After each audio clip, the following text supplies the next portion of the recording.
नमस्कार दोस्तों, राधे राधे। इस लेक्चर में हम ऐसे 800 सीरीज का डिटेल में रिवीजन करेंगे। तो सबसे पहले ऐसे 800 स्टार्ट करने जा रहे हैं हम। तो देखो, ऐसे 800 इसका नाम क्या है? Special consideration in audit of financial statements prepared as per special purpose framework. जैसे इसके नाम से ही पता चलता है हम क्या देखने जा रहे हैं कि ऐसे फाइनेंशियल स्टेटमेंट जो कैसे बनाए गए हैं as per special purpose framework. अगर ऑडिटर किसी ऐसे फाइनेंशियल स्टेटमेंट की ऑडिट करे जो कि as per special purpose framework बनाए गए हैं, तो ऐसी ऑडिट करते वक्त ऑडिटर को किन स्पेशल बातों का ध्यान रखना है वो हम देखने जा रहे हैं। तो चलिए अब इसको हम स्टार्ट करते हैं। सबसे पहले देखो, फाइनेंशियल स्टेटमेंट देखो 2 टाइप के होते हैं। मैंने आपको पहले बताया था 700 सीरीज का रीजन क्या था, उसमें भी मैंने आपको ये बात बताई है। एक होते हैं जनरल पर्पज फाइनेंशियल स्टेटमेंट और एक होते हैं special purpose financial statement. General purpose financial statement कौन से होते हैं? जो जनरली सभी यूजर्स के लिए बनाए जाते हैं। वो कौन से हो गए? General purpose financial statement. ये कैसे बनाए जाते हैं? ये बनाए जाते हैं as per general purpose financial reporting framework. As per general purpose financial reporting framework, जैसे EAS, इंड AS, शेड्यूल 3। अब ये स्पेशल पर्पज फ्रेमवर्क क्या होते हैं? स्पेशल पर्पज फाइनेंशियल स्टेटमेंट्स क्या होते हैं? जो स्पेसिफिक यूजर्स के लिए बनाए जाते हैं, जो कि नहीं स्पेसिफिक यूजर्स के लिए बनाए जाते हैं। और ये कैसे बनाए जाते हैं? ये बनाए जाते हैं as per special purpose financial reporting framework. As per special purpose financial reporting framework. तो अब हम ये देखना है, इसको समझना है स्पेशल पर्पज फाइनेंशियल स्टेटमेंट। क्योंकि इस स्टैंडर्ड में हम क्या सीखने जा रहे हैं कि इस स्पेशल पर्पज फाइनेंशियल स्टेटमेंट की ऑडिट करते वक्त ऑडिटर को किन विशेष बातों का, स्पेशल बातों का ध्यान रखना है, बस वो देखने जा रहे हैं हम। तो सबसे पहले तो देखना होगा ये special purpose financial reporting framework क्या होते हैं। तो इसके एग्जाम्पल्स दे रखे हैं यहाँ पे, examples of special purpose framework. तो सबसे पहला एग्जाम्पल है cash basis accounting for creditors. Cash basis accounting for creditors. तो देखो, मान लो एक एंटिटी है, उसके कुछ बड़े बड़े क्रेडिटर्स हैं बहुत। तो उन क्रेडिटर्स ने एंटिटी को बोला कि तुम क्या करके दो, हमको कैश बेसिस पे अकाउंटिंग करके दो, तुम्हारी फाइनेंशियल स्टेटमेंट कैश बेसिस पे बना करके दो। तो ये क्या हो गई? अब जो एंटिटी फाइनेंशियल स्टेटमेंट बनाएगी इन क्रेडिटर्स के लिए, इनके लिए, ओनली इनके लिए, तो ये क्या हो गई? Special purpose financial statement. क्योंकि कैसे बन रहे हैं? क्रेडिटर ने जैसे बताया है उनके अकॉर्डिंग बन रहे हैं। उन्होंने क्या बोला? कैश बेसिस पे बना के दो। तो ये क्या हो गए? Special purpose financial statement. दूसरा क्या है? दूसरा है financial reporting provisions. Financial reporting provisions of regulator और या फिर कॉन्ट्रैक्ट। क्या है दूसरा? Financial reporting provisions of regulator या फिर कॉन्ट्रैक्ट। एग्जांपल लेता हूँ, पहले कॉन्ट्रैक्ट वाले का एग्जांपल लेता हूँ। मान लो एंटिटी क्या गई, एंटिटी बैंक के पास गई लोन लेने। एंटिटी बैंक के पास लोन लेने गई, बैंक ने बोला ऐसी लोन नहीं देंगे, हमको तेरे फाइनेंशियल स्टेटमेंट देखने हैं। तो एंटिटी उनको पकड़ाने लग गई general purpose financial statement. Bank ने बोला हमको ये वाले फाइनेंशियल स्टेटमेंट नहीं चाहिए, तो क्या कर, हमारे अकॉर्डिंग जैसा मैं कॉन्ट्रैक्ट में लिख के दूं वैसे फाइनेंशियल स्टेटमेंट बना के दे, और उनको फिर ऑडिटर से ऑडिट करवा, CA से ऑडिट करवा। तो यही क्या कहलाएंगे? स्पेशल पर्पज फाइनेंशियल स्टेटमेंट, जो कि कॉन्ट्रैक्ट के अकॉर्डिंग बनाए जा रहे हैं। एक और लिखा है financial reporting provisions of A regulator, जैसे सेबी एक्ट वगैरह। जैसे एंटिटी कहीं भी IPO वगैरह लाती है तो उसे क्या करना पड़ता है? सेबी के अकॉर्डिंग कुछ फाइनेंशियल स्टेटमेंट्स बनाने पड़ते हैं। तो वो भी क्या हो गई? Special purpose financial statement. तो ये हमने देख लिया कि स्पेशल पर्पज फाइनेंशियल स्टेटमेंट होते क्या है। अब आ जाओ कंसेप्ट बुक पर। तो देखो ये बातें लिखी है सारी की सारी। देखो ये लिखा है कि स्पेशल पर्पज फ्रेमवर्क जो डिफरेंट होता है जनरल पर्पज फ्रेमवर्क से, और ये होते क्या है? Design to meet the financial information needs of specific users, जो कि स्पेसिफिक यूजर्स के लिए बनाए जाते हैं। इसके एग्जांपल्स हमने देख ही लिए, यही एग्जांपल्स यहाँ पे लिखे हुए हैं। देखो वही लिखा हुआ है cash receipts accounting for creditors, financial reporting provisions established bye regulator, financial reporting provisions of a contract. ये बातें लिखी हैं। अब आ जाओ next topic, consideration in accepting the such audit. अब मान लो किसी CA के पास ये ऑडिट आई है, किसी CA को बोला गया है कि स्पेशल पर्पज फाइनेंशियल स्टेटमेंट की ऑडिट कर दे। तो क्या उस CA को उस ऑडिट को तुरंत एक्सेप्ट कर लेना चाहिए कि नहीं कर लेना चाहिए, या फिर नहीं करना चाहिए? तो उसे देखो क्या ध्यान रखना होगा कि अगर किसी CA के पास स्पेशल पर्पज फाइनेंशियल स्टेटमेंट की ऑडिट आई है तो उसे किन बातों का ध्यान रखना होगा ऑडिट एक्सेप्ट करते वक्त। तो एकदम सिंपल सा पॉइंट लिखा है। देखो क्या लिखा है यहाँ पे, SA 210 request the auditor to determine the acceptability of FRA applied in the preparation of financial statement. In case of special purpose financial statement, financial information needs of intended users are key factors in determining the acceptability. यानी यहाँ पे भी क्या लगेगा? SA 210 ही apply होगा। जो हम general purpose financial statement की ऑडिट करते हैं, बताओ ऑडिटर क्या लगाता है? SA 210 अप्लाई करता है। वैसे ही यहाँ पर भी सेम ही स्टैंडर्ड्स अप्लाई होंगे। स्पेशल पर्पज फाइनेंशियल स्टेटमेंट की ऑडिट करते वक्त भी ऑडिटर ऐसे 200 सीरीज से लेकर के 700 की सीरीज तक सारे के सारे स्टैंडर्ड्स सेम टू सेम वही अप्लाई करेगा, कुछ भी अलग नहीं करेगा। तो ये बोला जब ऑडिटर को एक्सेप्ट करना तो उसे क्या अप्लाई करना होगा? SA 210 ही अप्लाई करना होगा। क्या करना होगा? SA 210 ही अप्लाई करना होगा। अब याद करो, जनरल पर्पज फाइनेंशियल स्टेटमेंट की ऑडिट करते वक्त ऑडिटर क्या देखता था? SA 210 में ये देखता था कि जो FRF है वो एक्सेप्टेबल है कि नहीं, ये तो देखता था। लेकिन यहाँ पे क्या देखेगा? क्योंकि यहाँ पे तो जनरल पर्पज एफआरएफ के अकॉर्डिंग बन ही नहीं रहे। तो यहाँ पे क्या देखेगा, यहाँ पे देखो क्या लिखा है, in case of special purpose financial statement financial information needs of intended users are key factor. किसको ध्यान में रखना है, किसको ध्यान में रखना है, needs of the intended users, जो स्पेसिफिक यूजर्स हैं उनकी नीड्स को ध्यान में रखना है कि वो क्या चाहते हैं, कि कॉन्ट्रैक्ट में क्या लिखा है। जैसे हमारे एग्जाम्पल में आओ, जैसे क्रेडिटर्स ने क्या बोला था, कैश बेसिस पे अकाउंटिंग करके दो, जैसे कॉन्ट्रैक्ट में लिखा था, बैंक ने बोला था जैसे कॉन्ट्रैक्ट में लिखा है वैसे अकाउंटिंग करके दो। इस तरह से ये क्या हो गई, स्पेसिफिक यूजर्स की नीड्स। तो ऑडिटर ये देखेगा कि इनके अकॉर्डिंग अकाउंटिंग हो रही है कि नहीं, ये डिस्कस करेगा मैनेजमेंट से, ये पूछेगा। और अगर वैसे अकाउंटिंग हो रही है, उसी अकॉर्डिंग बनाए जा रहे हैं, तो ऑडिटर ये ऑडिट एक्सेप्ट कर लेगा। अब आ जाओ next topic, consideration in planning and performing the such audit. कि बताओ ये ऑडिट करी कैसे जाएगी, स्पेशल पर्पज फाइनेंशियल स्टेटमेंट की ऑडिट कैसे करी जाएगी। मैंने क्या बताया, कुछ भी अलग नहीं होगा, सेम वही स्टैंडर्ड्स अप्लाई करने हैं। ऐसे 200 सीरीज से लेकर के 700 की सीरीज तक जो भी स्टैंडर्ड्स हमने पढ़े हैं, सारे के सारे सेम वही अप्लाई होंगे। तो देखो सबसे पहला पॉइंट ही लिखा, compliance of all standards relevant to audit, कि ऑडिट में हम जो भी स्टैंडर्ड्स लगाते हैं, स्टैंडर्ड्स ऑन ऑडिटिंग, सारे के सारे वही अप्लाई होंगे, इंक्लूडिंग इंडिपेंडेंस। हम क्या करते हैं, बताओ ऑडिट करता है तो उसे क्या होना चाहिए, इंडिपेंडेंस मेंटेन करनी होती है, इंडिपेंडेंट होकर काम करना होता है। तो वही बात बोली है यहाँ पर भी। अब देखो क्या लिखा है मेन, ये तो हमने देख लिया पहला तो कि सारे के सारे स्टैंडर्ड्स अप्लाई करने हैं, लेकिन अब हमें ये सीखना है कि इसमें स्पेशल क्या करना है। देखो इस स्टैंडर्ड का नाम ही क्या था, स्पेशल कंसीडरेशन, कि स्पेशल किन बातों का ध्यान में रखना है। एक सीए को स्पेशल पर्पज फाइनेंशियल स्टेटमेंट को ऑडिट करते वक्त स्पेशली किन बातों का ध्यान में रखना है, तो वो देखो किन बातों का ध्यान में रखना है। अब ये लिखा है next point, application of some standards may require the special consideration. लेकिन कुछ स्टैंडर्ड्स अप्लाई करते वक्त क्या करना पड़ेगा, ऑडिटर को विशेष ध्यान देना होगा। अब वो कौन कौन से स्टैंडर्ड्स है, सबसे पहले बताया फॉर एग्जांपल ऐसे 320, बताओ ऐसे 320 कौन सा होता है, मैटेरियलिटी वाला। तो मैटेरियलिटी कैलकुलेट करते वक्त ऑडिटर को क्या करना है, judgements are based on the financial information needs of the intended users. क्या बोला गया कि जो भी जजमेंट्स होंगे वो किसके बेस पे होंगे, needs of the specific users, specific users की नीड्स को भी ऑडिटर ध्यान में रखेगा। मतलब ऑडिटर को क्या करना है, ऐसे 320 के अकॉर्डिंग जैसे मैटेरियलिटी निकाली जाती है, सेम टू सेम वैसे ही क्या करेगा ऑडिटर, मैटेरियलिटी कैलकुलेट करेगा, लेकिन स्पेसिफिक यूजर्स की नीड्स को भी ध्यान में रखेगा। जैसे एग्जाम्पल हो जजमेंट्स, जैसे मान लो बेंचमार्क, ऑडिटर क्या करता है, एक बेंचमार्क लेता है मैटेरियलिटी कैलकुलेट करने के लिए। तो अब जो बेंचमार्क लेगा ना, तो उसमें किन की नीड्स को ध्यान में रखेगा, स्पेसिफिक यूजर्स की, ये जो इंटेंडेड यूजर्स हैं जिनके लिए स्पेशल पर्पज फाइनेंशियल स्टेटमेंट बनाए जा रहे हैं, उनकी नीड्स को ध्यान में रख करके बेंचमार्क चूज करेगा। बस इतना सा काम करना है। और एक बात तो लिखी है कि in case of special purpose financial statement management में agree with intended users on a threshold. इसका मतलब क्या है कि ऐसा हो सकता है, बोला जा रहा है कि जब स्पेशल पर्पज फाइनेंशियल स्टेटमेंट बनाए जा रहे हैं तो हो सकता है कि मैनेजमेंट क्या कर ले, मैनेजमेंट के बंदे क्या कर लें, जो स्पेसिफिक यूजर्स हैं उनके साथ क्या कर ले, एग्रीमेंट कर ले। किस रिगार्डिंग, थ्रेशोल्ड के रिगार्डिंग। यहाँ पे थ्रेशोल्ड का मतलब क्या, मैटेरियलिटी के रिगार्डिंग। कि क्या बोल रहा है ये पॉइंट, कि ऐसा हो सकता है कि मैनेजमेंट क्या कर ले, जो स्पेसिफिक यूजर्स हैं उनके साथ क्या कर ले, उनके साथ एक एग्रीमेंट कर ले किस रिगार्डिंग की मैटेरियलिटी क्या होगी, कि मैटेरियलिटी लेवल हमारा होगा क्या।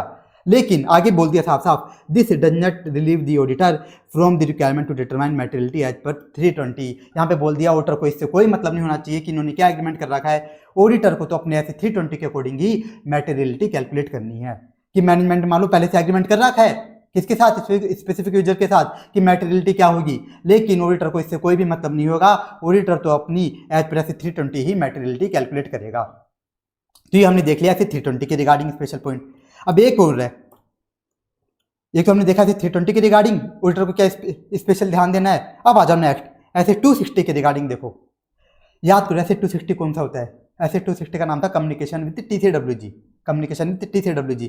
जब मैंने आपको ऐसे 260 पढ़ाया था उसमें मैंने आपको बताया था कि TCWG में कौन कौन आता है, CEO, CFO, board of directors, audit committee वगैरह, ये सब TCWG में आते हैं। मतलब कई सारे लोग आते हैं TCWG के अंदर।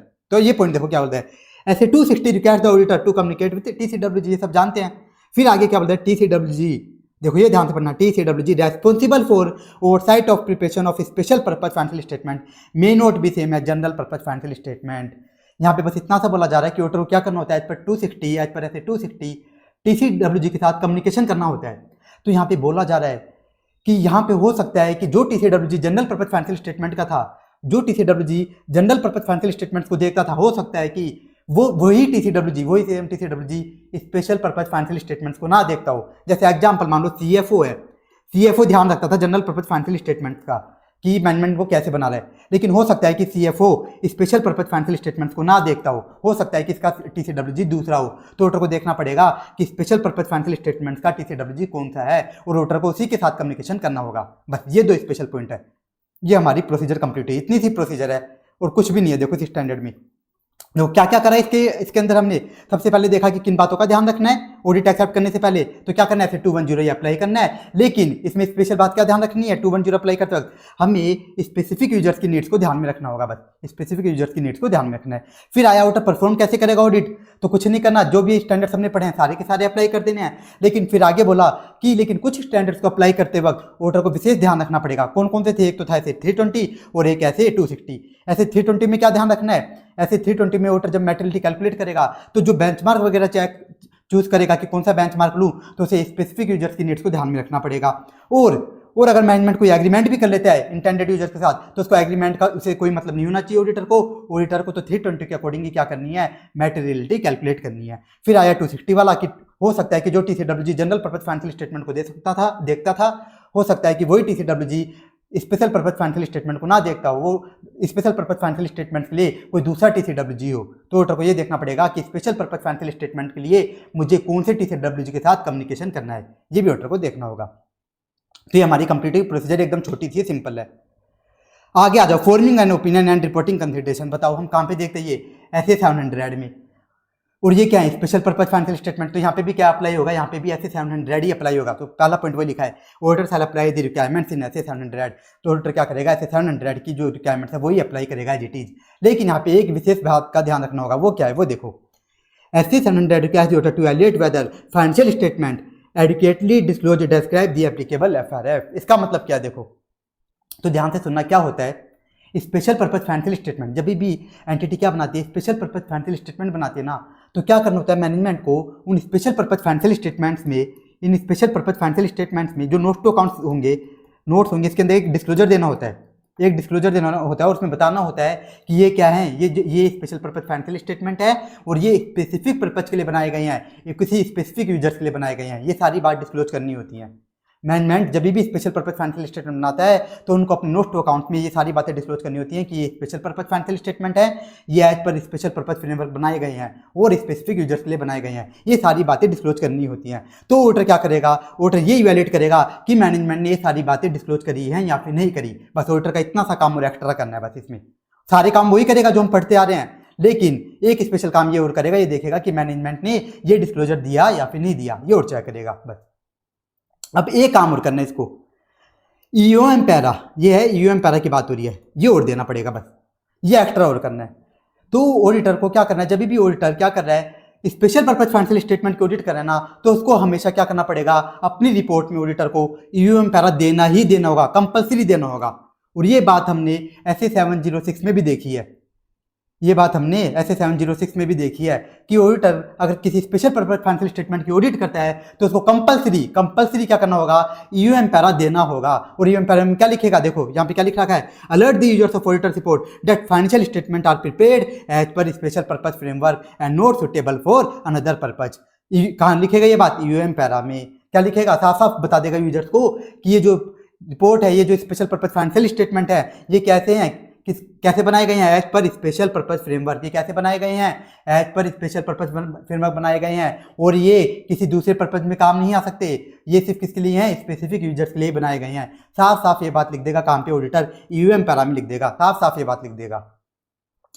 अब देखो इसमें एक पॉइंट हो रहा है, ये क्या है, ये है एक्स्ट्रा बातें। अगर ऑडिटर चाहे, ऑडिटर का मन है तो वो लिखना चाहे तो लिख सकता है। यह एक्स्ट्रा बातें कहाँ लिखना चाहे तो EOM पैरा में ही। देखो ऑडिटर ने क्या करी, EOM पैरा में ये बात लिखी कि भाई ऑडिटर क्या करता है, यूजर्स को अलर्ट कर देता है EOM पैरा के अंदर कि ये जो फाइनेंशियल स्टेटमेंट है ये स्पेसिफिक यूजर्स के लिए हैं और किसी भी अदर पर्पज में ये काम में नहीं आएंगे, साफ साफ बोल देता है। लेकिन ऑडिटर चाहे तो इस EOM पैरा को और ज्यादा बढ़ा सकता है और उसमें क्या लिख सकता है, ये भी लिख देगा कि जो मेरी रिपोर्ट है ना, मेरी रिपोर्ट ये किसके लिए है, ओनली स्पेसिफिक यूजर्स के लिए है और कोई भी दूसरा बंदा इसको देखना भी मत, साफ साफ लिख देगा। ऊपर तो क्या बता रहा था कि एंटिटी के जो फाइनेंशियल स्टेटमेंट्स हैं, ये जो देखो फाइनेंशियल स्टेटमेंट्स हैं, ये किसके लिए हैं, ये स्पेसिफिक यूजर्स के लिए हैं। लेकिन अगर ऑडिटर एक्स्ट्रा बात लिखना चाहे तो वहां पे क्या लिखेगा, ये जो मेरी रिपोर्ट है ना, ये किसके लिए है, ये भी किसके लिए है, ओनली स्पेसिफिक यूजर्स के लिए है, कोई दूसरा बंदा इसको देख भी मत लेना। तो देखो ये लिखे इन this case paragraph alerting the readers, मतलब यहाँ पे बात हो रही है EOM पैरा की कि जो पैराग्राफ था जिसे ऑडिटर क्या करा था, रीडर्स को अलर्ट करा था, मे बी एक्सपेंडेड, उसको अगर ऑडिटर एक्सपेंड करना चाहे, एक्स्ट्रा बातें लिखना चाहे तो ऑडिटर लिख देगा। तो बस ये बात हुई है यहाँ पे। तो ये स्टैंडर्ड हमारा कंप्लीट हुआ, छोटा सा स्टैंडर्ड है बहुत, और एकदम लॉजिकल, एकदम लॉजिक समझ के पढ़ोगे तो बिल्कुल भी टाइम नहीं लगेगा। तो देखो हमने क्या पढ़ा है, सबसे पहले इसके कुछ एग्जांपल देखे हमने स्पेशल पर्पस फ्रेमवर्क के, फिर फालतू सा देखा कंसिडरेशन एक्सेप्टिंग क्या करना है, ऐसे 210 अप्लाई करना है, फिर हमने देखा कि परफॉर्म कैसे करेगा, तो सेम वही ऑडिट करनी है। दो स्टैंडर्ड में स्पेशल ध्यान देना है, एक तो 320 में, एक 260 में। फिर आया फॉर्मिंग एंड ओपिनियन रिपोर्टिंग कैसे करनी है, तो रिपोर्टिंग में वही ऐसे 700 अप्लाई करना है। लेकिन दो स्पेशल बात ध्यान देनी है। पहली बात क्या है, ये देखना है कि मैनेजमेंट ने डिस्क्लोजर दे दिया, क्या डिस्क्लोजर देना होता है, मैनेजमेंट को डिस्क्लोजर देना होता है कि जो स्पेशल पर्पस फाइनेंशियल स्टेटमेंट है ये स्पेसिफिक यूजर्स के लिए है, मैनेजमेंट को ये डिस्क्लोजर देना होता है अपने स्पेशल पर्पस फाइनेंशियल स्टेटमेंट में। तो ऑडिटर ये चेक करेगा, और दूसरा ऑडिटर क्या करेगा, अपनी रिपोर्ट में एक यूएम पैरा देगा, क्या करेगा, यूएम पैरा भी देगा, और ये कंपलसरी होता है। और अगर ऑडिटर चाहे तो ऑडिटर एक्स्ट्रा बातें भी लिख सकता है यूएम पैरा में, अगर उसका मन करे तो लिख सकता है। तो ये हमारा कंप्लीट हुआ ऐसे 800। अब आ जाओ नेक्स्ट,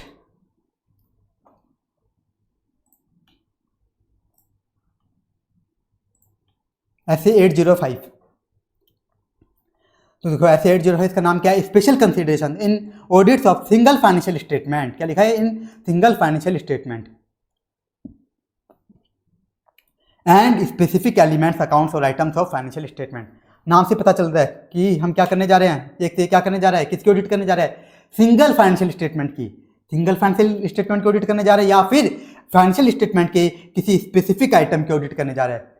एक से क्या करने जा रहा है, या तो सिंगल फाइनेंशियल स्टेटमेंट की ऑडिट करने जा रहा है, या फिर किसी स्पेसिफिक आइटम की ऑडिट करने जा रहा है। तो उसे किन स्पेशल बातों का ध्यान रखना है वो हम देखने जा रहे हैं। सबसे पहले हम बेसिक देख लेते हैं। सबसे पहले तो ये समझना होगा ये सिंगल फाइनेंशियल स्टेटमेंट क्या है और ये स्पेसिफिक आइटम्स का मतलब क्या है। तो एकदम सिंपल सा, सिंगल फाइनेंशियल स्टेटमेंट का मतलब क्या है, देखो अगर किसी सीए को बोला जाए कि तू क्या कर, मेरे ओनली पी एंडल की ऑडिट कर दे, किसी सीए को बोला जाए कि ओनली पी एंडल की ऑडिट कर दे, या ओनली कैश फ्लो की ऑडिट कर दे, या फिर ओनली बैलेंस शीट की ऑडिट कर दे, तो इसे ही क्या बोला जाएगा, सिंगल फाइनेंशियल स्टेटमेंट। तो यही क्या होता है, सिंगल फाइनेंशियल स्टेटमेंट। आप बोलोगे सर सिंगल तो ये होते हैं, फिर कंप्लीट क्या होते हैं। देखो कंप्लीट फाइनेंशियल स्टेटमेंट में क्या क्या आता है, पी एंडल भी आता है, कैश फ्लो भी आता है, बैलेंस शीट आती है, नोट टू अकाउंट्स आते हैं, statement of changes in equity आता है, सब आता है उसके अंदर, डिस्क्लोजर वगैरह सब कवर होता है। लेकिन सिंगल फाइनेंशियल स्टेटमेंट में एक सीए को बोला जाता है कि तू सिर्फ मेरे पी-एंड-एल की कर दे, या फिर सिर्फ कैश फ्लो की कर दे, या सिर्फ बैलेंस शीट की कर दे। ये होता है सिंगल फाइनेंशियल स्टेटमेंट। अब हम देखने जा रहे हैं ये स्पेसिफिक आइटम्स क्या होते हैं। देखो इसमें दो चीज़ों की बात होती है, एक तो सिंगल फाइनेंशियल स्टेटमेंट की और एक स्पेसिफिक आइटम्स की। तो ये स्पेसिफिक आइटम्स क्या होते हैं फाइनेंशियल स्टेटमेंट, तो ये सब आप जानते ही हो। जैसे बोला जाए सीए को कि ओनली डेटर की ऑडिट कर दे, ओनली इन्वेंट्री की ऑडिट कर दे, ओनली जो कैश और बैंक बैलेंस आ रहा है बैलेंस शीट में उसकी ऑडिट कर दे, या फिर मान लो एक डिस्क्लोजर आ रहा है, आपने देखा होगा फार्म में डिस्क्लोजर दिया जाता है तो एक शेड्यूल बनाया जाता है टेंजिबल एसेट्स का, पीपी वगैरह का, तो बोला जाए सिर्फ उसकी ऑडिट कर दे जो शेड्यूल बना हुआ है। इसमें क्या क्या दिखाया जाता है, उस पीपी की डेट ऑफ एक्विजिशन दिखाई जाती है, कॉस्ट दिखाई जाती है, डेप्रिसिएशन दिखाया जाता है, और नेट कैरिंग अमाउंट दिखाया जाता है, ये सब दिखाया जाता है। तो उसकी ऑडिट करने के लिए बोल दिया जाए। तो ये सब क्या है, ये सब है स्पेसिफिक आइटम्स, ये सभी क्या है, स्पेसिफिक आइटम्स। अब देखो यहाँ पे क्या लिखा है आगे, ये जो सिंगल फाइनेंशियल स्टेटमेंट है या फिर जो स्पेसिफिक आइटम्स फाइनेंशियल स्टेटमेंट है, ये as per general purpose framework भी हो सकते हैं या फिर as per special purpose framework भी हो सकते हैं। कोई कुछ कैसे भी हो सकते हैं। आप बोलोगे सर कैसे हो सकता है कि जो सिंगल फाइनेंशियल स्टेटमेंट है या फिर जो स्पेसिफिक एलिमेंट्स है ये कैसे हो सकते हैं कि जनरल पर्पज हो या फिर स्पेशल पर्पज हो, ये डाउट आ रहा होगा। तो जैसे एग्जांपल लेता हूं, मान लो एक एंटिटी के इन्वेस्टर्स ने एंटिटी को बोला तुम क्या करो, तुम्हारी जो फाइनेंशियल स्टेटमेंट बनाए ना तुमने जनरल पर्पस फाइनेंशियल स्टेटमेंट, इसमें तुम क्या करो, तुम्हारी पी-एंड-एल की है ना, तुम्हारी पी-एंड-एल की ऑडिटर से अलग से ऑडिट करवा के दो, सिर्फ पी-एंड-एल की उसकी अलग से ऑडिट करवा के दो। तो उन्होंने क्या बोला कि जनरल पर्पस फाइनेंशियल स्टेटमेंट में जो पी-एंड-एल आ रहा है उसकी, तो बताओ ये पी-एंड-एल क्या हो गया, सिंगल फाइनेंशियल स्टेटमेंट। क्या हो गया, single financial statement, single financial statement हो गया। और कहां से बोला गया इसको, कहां से ऑडिट करवानी है, जनरल पर्पस फाइनेंशियल स्टेटमेंट से। तो ये भी कौन से हो गए, पी-एंड-एल भी बताओ कौन से हुए, ये भी कौन से हुए, जनरल पर्पस वाले, ये भी कौन से हुए, जनरल पर्पस वाले हुए। अब स्पेशल पर्पस वाले का एग्जांपल ले लेता हूं। जैसे मान लो एंटिटी गई थी बैंक के पास लोन लेने, तो बैंक ने बोला कि भाई मैं लोन ऐसे कैसे दे दूं, तुम हमको फाइनेंशियल स्टेटमेंट बना के दो हमारे तरीके से, जैसे हम कॉन्ट्रैक्ट में लिख रहे हैं। मतलब बैंक ने बोला कि स्पेशल पर्पस फाइनेंशियल स्टेटमेंट बना के दो, लेकिन बैंक ने एक स्पेशल बात और बोल दी।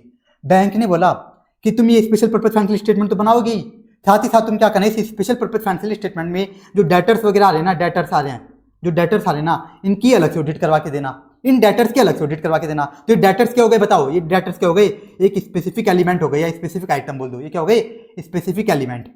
तो क्या बोला बैंक ने कि इस डेटर की अलग से ऑडिट करवा के दो। अब ये बताओ डेटर कहाँ से उठाए गए हैं, स्पेशल पर्पस फाइनेंशियल स्टेटमेंट से। तो ये यहाँ पे बताओ, यहाँ पे जो स्पेसिफिक एलिमेंट है ये कैसे हुआ, कौन सा वाला हुआ, as per special purpose framework वाला। कौन सा वाला हुआ, as per special purpose framework वाला हुआ। यहाँ पर इस तरह से होते हैं ये, इस तरह से सिंगल फाइनेंशियल स्टेटमेंट या फिर specific element general purpose framework के अकॉर्डिंग बनाया गया है या फिर स्पेशल पर्पस फ्रेमवर्क के अकॉर्डिंग बनाया गया है। इस तरह से आप पता लगा सकते हो। तो सबसे पहले तो ऑडिटर को ये देखना है कि जो सिंगल फाइनेंशियल स्टेटमेंट है वो जनरल पर्पस फ्रेमवर्क के अकॉर्डिंग बनाया गया है या फिर स्पेशल पर्पस फ्रेमवर्क के अकॉर्डिंग बनाया गया है।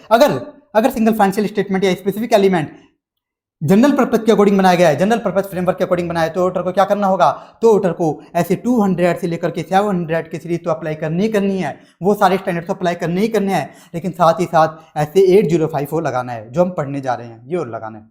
लेकिन अगर सिंगल फाइनेंशियल स्टेटमेंट और स्पेसिफिक एलिमेंट्स कौन से वाले हैं, स्पेशल पर्पस फ्रेमवर्क वाले, तो ऑडिटर को क्या करना होगा, ऐसे 200 से लेकर के 700 की सीरीज ये तो पूरी अप्लाई करेगा ही करेगा, ऐसे 800 भी अप्लाई करेगा, ऐसे 800 भी। अभी हमने देखा ऐसे 800 कौन सा था, स्पेशल पर्पस फ्रेमवर्क वाला। इस कारण से ऑडिटर क्या करेगा, यहाँ पे ऐसे 800 भी अप्लाई करेगा और ऐसे 805 भी। इस तरह से देखना ऑडिटर को। तो ये हमने समझ लिया बेसिक। अब आ जाओ आप कंसेप्ट बुक पर। तो देखो ये चीज यहाँ पे लिखी हुई है,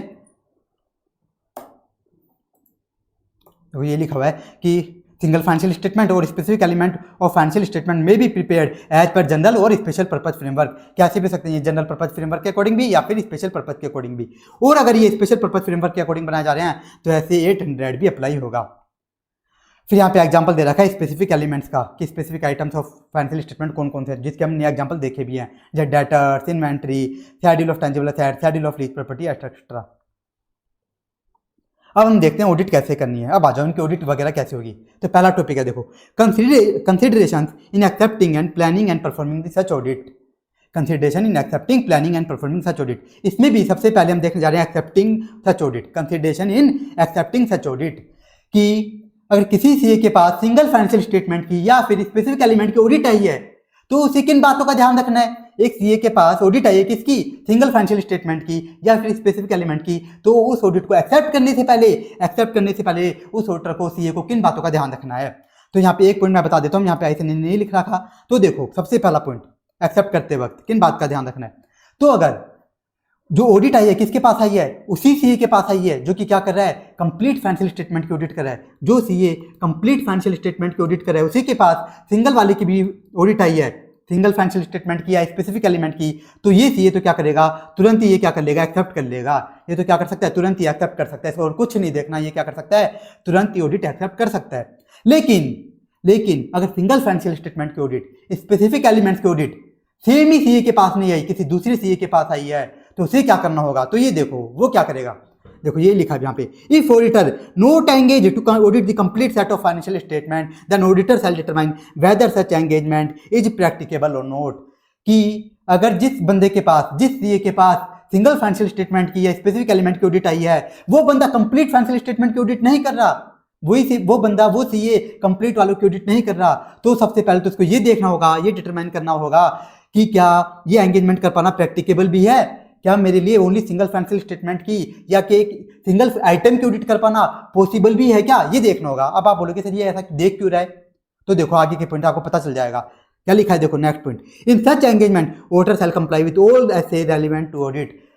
कि चाहे ऑडिटर सिंगल फाइनेंशियल स्टेटमेंट की ऑडिट करे या फिर स्पेसिफिक आइटम की, ऑडिटर को क्या करना पड़ेगा, ऑडिटर को सारे के सारे स्टैंडर्ड्स अप्लाई करने होंगे। हमने देखा भी ऑडिटर को ऐसे 200 से लेकर के 700 के तक के सारे ऑडिटर को स्टैंडर्ड्स अप्लाई करने होंगे। इस कारण से अगर वो बंदा सीए सेम नहीं है जो कंप्लीट फाइनेंशियल स्टेटमेंट की ऑडिट कर रहा है, तो उसको सबसे पहले तो ये देखना होगा क्या मेरी औकात भी है एक सिंगल फाइनेंशियल स्टेटमेंट की ऑडिट करने की। क्यों, क्योंकि मेहनत तो पूरी लगेगी, स्टैंडर्ड सारे के सारे अप्लाई करने हैं, आरओ में भी कैलकुलेट करनी होगी, मैटेरियल टीम निकालनी होगी, सैम्पलिंग भी करनी होगी, सारे काम करने होंगे, गोइंग कंसर्न वगैरह भी चेक करना होगा, सारे काम करने होंगे। इस कारण से ऑडिटर देखेगा क्या मेरी औकात भी है कि इसकी ऑडिट करने की।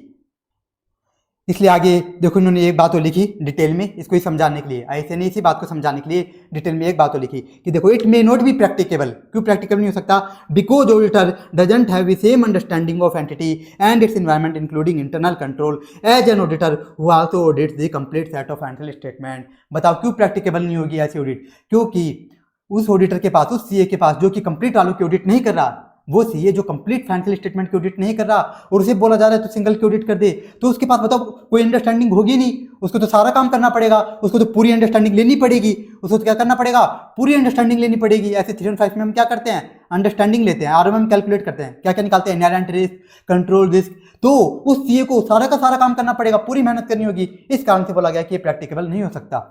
फिर आगे लिखा, if auditor concludes that such engagement may not be practicable then auditor may discuss with management whether another type of engagement might be more practicable. तो अगर ऑडिटर ये कंक्लूड कर लेता है, जिस सीए को बोला गया है कि भाई तू इन सिंगल वाले को ऑडिट करते उसे लगता है कि ये मेरे लिए प्रैक्टिकेबल नहीं है क्योंकि इसमें मेहनत तो बहुत ज़्यादा होगी और इतना मेरे लिए इतना कर पाना पॉसिबल ही नहीं होगा, अगर वो ये कंक्लूड कर लेता है तो वो क्या करेगा, मैनेजमेंट को जाके बोलेगा कि मेरे को अनदर टाइप ऑफ एंगेजमेंट दे दे, अगर तेरे पास है तो मेरे को कोई दूसरी एंगेजमेंट दे दे, कि भाई तेरे पास कोई नॉन एश्योरेंस एंगेजमेंट हो वो दे दे, अदर एश्योरेंस एंगेजमेंट हो वो दे दे, रिव्यू एंगेजमेंट हो तेरे पास तो वो दे दे।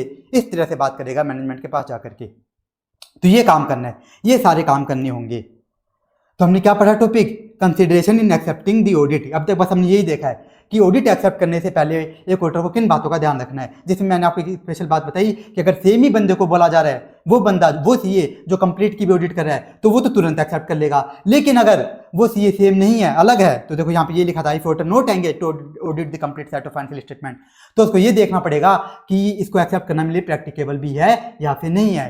और ऐसा क्यों देखता है, क्योंकि इसको सारी मेहनत करनी पड़ेगी, सारे के सारे स्टैंडर्ड सप्लाई करने पड़ेंगे, इस कारण से वो सारी बातें देखेगा। तो ये हमारा कंप्लीट हुआ।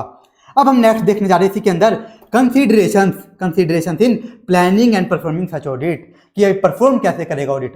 अब देखो ये बहुत सिंपल है, इसके अंदर बस 2 पॉइंट्स है, एकदम इजी पॉइंट्स। बताओ क्या करेगा, मैंने क्या बताया, जनरली बताओ ये ऑडिट करेगा कौन, सिंगल फाइनेंशियल स्टेटमेंट की या स्पेसिफिक आइटम की ऑडिट जनरली कौन करेगा, वही सीए करेगा जो कंप्लीट वालों की ऑडिट कर रहा है, जनरली वही सीए करेगा जो कंप्लीट फाइनेंशियल स्टेटमेंट की ऑडिट कर रहा है। तो यहाँ पे क्या बोला गया कि जब ऑडिटर कंप्लीट फाइनेंशियल स्टेटमेंट्स की ऑडिट कर रहा है तो उसने उनकी ऑडिट करते वक्त कुछ एविडेंस गैदर करे होंगे, तो बोला गया कि जब वो सिंगल फाइनेंशियल स्टेटमेंट की ऑडिट करेगा ना तो उन्हीं एविडेंस को यूज कर ले। यही बात लिखी है देखो, when auditing the single financial statement or specific element auditor may use the audit evidence obtained as part of complete set of financial statement, कि ऑडिटर ने जो complete set of financial statement की ऑडिट की है उसमें जो evidence मिले ना उन्हीं एविडेंस को यूज कर ले। अब जैसे मैंने आपको ये बात बताई ना तो कुछ स्टूडेंट्स के मन में डाउट आ गया होगा कि सर अगर वो सेम ही एविडेंस यूज कर रहा है तो ये यूजर्स बेवकूफ़ है क्या, ये जो इन्वेस्टर्स वगैरह हैं बेवकूफ़ है क्या कि सिंगल फाइनेंशियल स्टेटमेंट्स की ऑडिट करवा रहे हैं अलग से, स्पेसिफिक आइटम के अलग से ऑडिट करवा रहे हैं, तो अलग से ऑडिट कराने का मतलब ही क्या हुआ, जब वो सेम ही एविडेंस यूज कर रहा है तो मतलब ही क्या हुआ। तो देखो यहाँ पे क्या करेगा, ऑडिटर सेम एविडेंस तो यूज करेगा ही करेगा, लेकिन यहाँ पे थोड़ी एक्स्ट्रा मेहनत और करेगा, यहाँ पे एक्स्ट्रा काम और करेगा। वही बात इन्होंने नेक्स्ट लाइन में लिखी है, जो क्या लिखा है, materiality determined for single financial statement और specific element may be lower than, क्या lower than materiality determined for complete set of financial statement. तो ऑडिटर क्या करेगा, ऑडिटर क्या करता है, मैटेरियलिटी कैलकुलेट करता है, तो ऑडिटर क्या करेगा, ऑडिटर ने जो मैटेरियलिटी कैलकुलेट कर रखी कंप्लीट वालों के लिए उससे कम मैटेरियलिटी रखेगा, किसके लिए, सिंगल वालों के लिए क्या करेगा, मैटेरियलिटी कम रखेगा। जैसे मान लो इसने मैटेरियलिटी कैलकुलेट करी थी फुल वालों के लिए 10 लाख, तो इसके लिए रख लेगा मान लो 4 लाख की मैटेरियलिटी, इस तरह से। अब इससे क्या हो जाएगा, इससे क्या होगा, इससे चेकिंग ज़्यादा होगी, इससे ऑडिटर को मेहनत ज़्यादा करनी पड़ेगी, यानी ऑडिटर को ज़्यादा एविडेंस लेगा, सैम्पलिंग वगैरह भी ऑडिटर ज़्यादा करेगा, तो ये सब ऑडिटर करेगा, बस मेहनत ज़्यादा करेगा। ये हमारा टॉपिक कंप्लीट हुआ कि ऑडिट कैसे करते हैं। तो अभी तक हमने ये सब देखा, तो अभी तक हमने देखो क्या क्या देखा है, सिंगल फाइनेंशियल स्टेटमेंट ये देखा कि होते क्या है, स्पेसिफिक एलिमेंट्स के होते हैं। फिर हमने देखा कि ऑडिट एक्सेप्ट करते वक्त किन बातों का ध्यान रखना है, तो सेम ही सी होगा तो एक्सेप्ट कर लेगा, दूसरा सी है तो देखो जनरली उसके लिए प्रैक्टिकल नहीं हो पाता। क्यों प्रैक्टिकेबल नहीं हो पाता, क्योंकि उसको सारे के सारे स्टैंडर्ड सप्लाई करने होते हैं जो कि पॉसिबल ही नहीं है। फिर बताया कि उसको परफॉर्म कैसे करेगा ऑडिट, तो बोला गया कि कंप्लीट फाइनेंशियल स्टेटमेंट की ऑडिट करते वक्त जो एविडेंस मिले थे उन्हीं को यूज कर ले और थोड़ी सी एक्स्ट्रा मेहनत और कर ले। वो कैसे करेगा, मैटेरियलिटी कम रख करके, मैटेरियलिटी कम रखेगा तो अपने आप ही क्या हो जाएगी, ज़्यादा मेहनत हो जाएगी, अपने आप ही क्या हो जाएगी, मेहनत ज़्यादा करनी पड़ेगी तो एविडेंस भी ज़्यादा मिल जाएंगे। तो ये हो गया हमारी कंप्लीट प्रोसीजर्स। अब आ जाओ forming an opinion reporting consideration. सबसे पहला देखो सेपरेट ओपिनियन, यहाँ पे ओपिनियन का मतलब है रिपोर्ट, यहाँ पे ओपिनियन का मतलब है रिपोर्ट। कि auditor shall express the separate opinion for each engagement. इसका मतलब क्या, देखो पूरा पढ़ता हूं मैं। If auditor undertakes the engagement to report on single financial statement और specific element along with complete set of financial statement, तो ऑडिटर को क्या करना होगा, सेपरेट ओपिनियन यानी सेपरेट रिपोर्ट देनी पड़ेगी। कि मान लो एक ही सीए क्या कर रहा है, कंप्लीट वालों की भी ऑडिट कर रहा है, वही सीए क्या कर रहा है, सिंगल फाइनेंशियल स्टेटमेंट की भी ऑडिट कर रहा है। अब सीए बोल रहा है कि देखो मैं तो कर रहा हूँ सारे काम, तो मैं एक ही रिपोर्ट बना देता हूँ, एक ही रिपोर्ट बना देता हूँ, उसमें ही बता देता हूँ कंप्लीट वाले के लिए भी और उसी में ओपिनियन दे देता हूँ सिंगल वालों का भी। तो उसे बिल्कुल भी ऐसा नहीं करना, उसे हमेशा क्या करना होगा, सेपरेट रिपोर्ट बनानी होगी, कंप्लीट वालों की अलग, सिंगल फाइनेंशियल स्टेटमेंट की अलग, हमेशा अलग रिपोर्ट बनेगी। बस इतना सा लिखा हुआ है इसके अंदर। अब आया पब्लिश टुगेदर, तो ये क्या बोल रहा है देखो, ऑडिटेड सिंगल फाइनेंशियल स्टेटमेंट और specific element may be publish together with complete set of financial statements, लेकिन कब, only if presentation differentiated sufficiently from complete set of financial statement. इसका मतलब क्या है, ये बोलना चाह रहा है कि जो ऑडिटेड सिंगल फाइनेंशियल स्टेटमेंट है, मतलब जो एक तो कंप्लीट फाइनेंशियल स्टेटमेंट है और एक सिंगल वाले फाइनेंशियल स्टेटमेंट है, तो बोल रहे हैं कि यूजर्स को जब पब्लिश करे जाएंगे तो ये एक साथ पब्लिश किए जा सकते हैं, कि यूजर्स को ये क्या करे जा सकते हैं, एक साथ पब्लिश किए जा सकते हैं, सिंगल फाइनेंशियल स्टेटमेंट या फिर बोल दो स्पेसिफिक एलिमेंट और कंप्लीट फाइनेंशियल स्टेटमेंट, ये क्या किए जा सकते हैं, यूजर्स को एक साथ पब्लिश किए जा सकते हैं। लेकिन एक बात का ध्यान रखना होगा, ये क्या होनी चाहिए, डिफरेंशिएटेड सफिशिएंटली, मतलब यूजर्स को साफ साफ पता चलना चाहिए कि ये क्या है, ये वाले तो कंप्लीट वाले हैं और दूसरे वाले कौन से हैं, ये है सिंगल फाइनेंशियल स्टेटमेंट, यूजर्स को साफ साफ पता चलना चाहिए। तो एंटिटी को क्या करना चाहिए, जब ये यूजर्स को पब्लिश करे तो क्या करे, सिंगल फाइनेंशियल स्टेटमेंट का और उस पे ऑडिटर्स की रिपोर्ट का एक सेट बना दे, और कंप्लीट फाइनेंशियल स्टेटमेंट का और उस पे ऑडिटर रिपोर्ट का एक सेट बना दे, ऐसे अलग अलग सेट बना दे कि ये जो सिंगल फाइनेंशियल स्टेटमेंट है या फिर सिंगल आइटम है, सिंगल फाइनेंशियल स्टेटमेंट बोल दो या फिर सिंगल आइटम,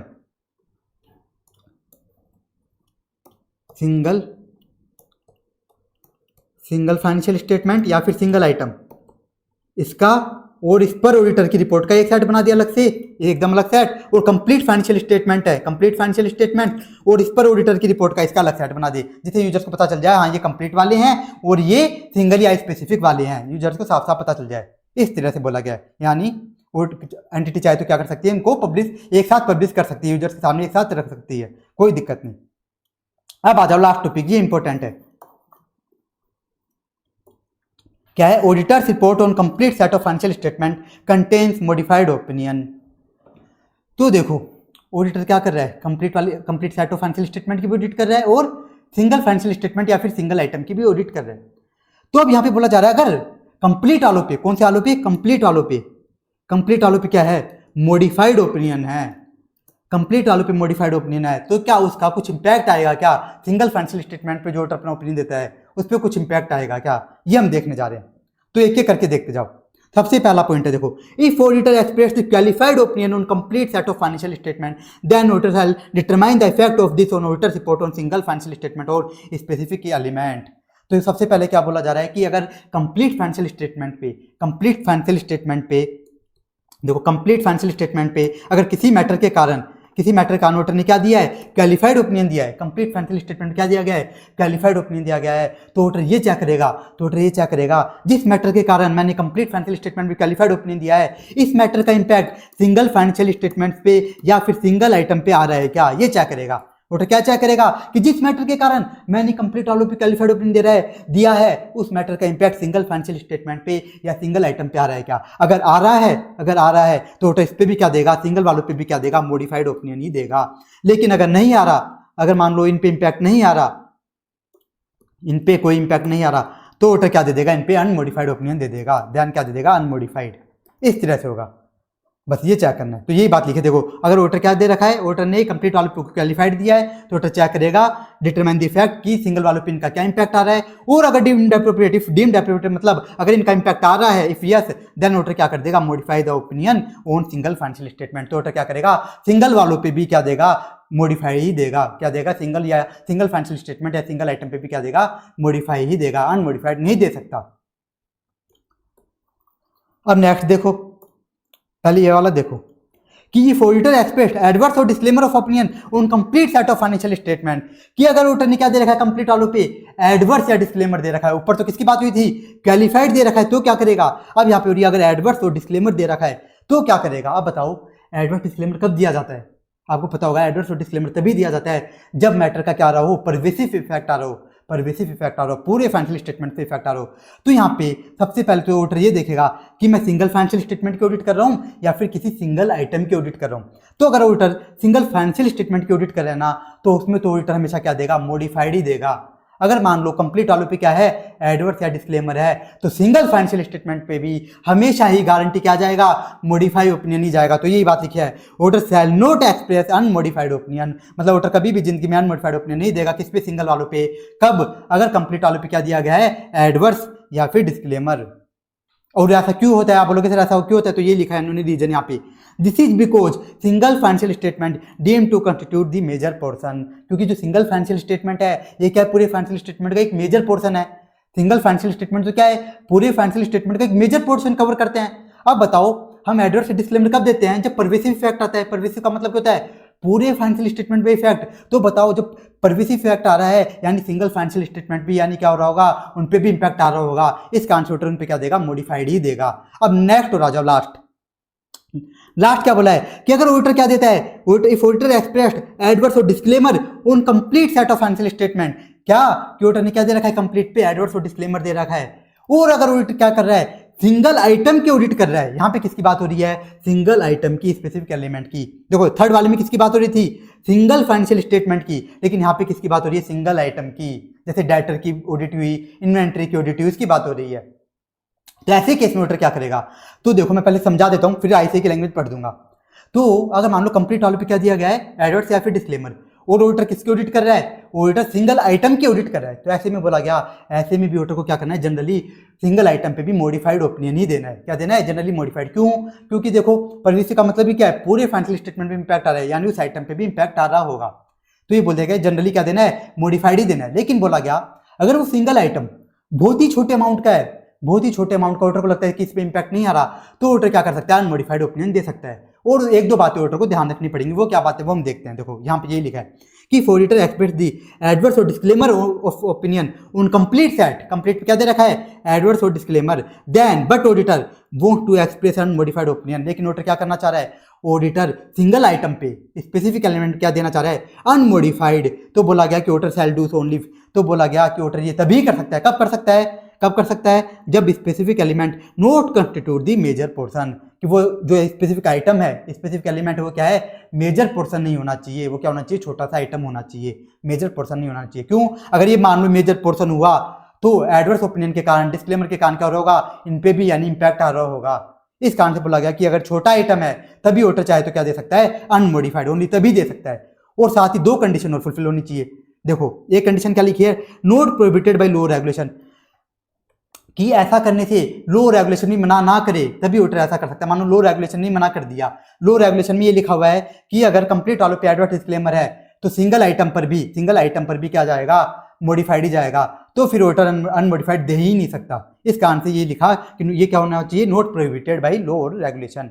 अब एक पॉइंट और लिख दिया, ये क्या लिखा है कि that opinion is expressed in auditor's report that is not published together with auditor's report containing adverse or disclaimer। इस पॉइंट को समझाता हूं, इसका मतलब क्या है कि that opinion is expressed in auditor's report not published together with auditor's report containing the adverse। मतलब बोला जा रहा है कि अगर ऑडिटर क्या करता है कि मान लो कंप्लीट वाले पे नहीं दे दिया, कंप्लीट वाले पे तो क्या दे दिया, एडवर्स दे दिया या फिर डिस्क्लेमर दे दिया। कंप्लीट वाले पे तो क्या दे दिया, कंप्लीट पे तो दे दिया एडवर्स, और सिंगल आइटम की बात कर रहा हूँ, सिंगल फाइनेंशियल स्टेटमेंट की बात नहीं कर रहा, किसकी बात कर रहा हूँ, सिंगल आइटम की। इसमें ऑडिटर क्या दे रहा है, अनमॉडिफाइड दे रहा है। ऑडिटर ने क्यों दे रहा है अनमॉडिफाइड, ऑडिटर ने बोला कि ये तो छोटा सा आइटम है इसलिए अनमॉडिफाइड दे रहा हूँ। लेकिन ऐसे केस में क्या होना चाहिए, ऐसे केस में अब ये जो रिपोर्ट जाएंगी ना इनकी, ये क्या होनी चाहिए, एक साथ पब्लिश नहीं होनी चाहिए।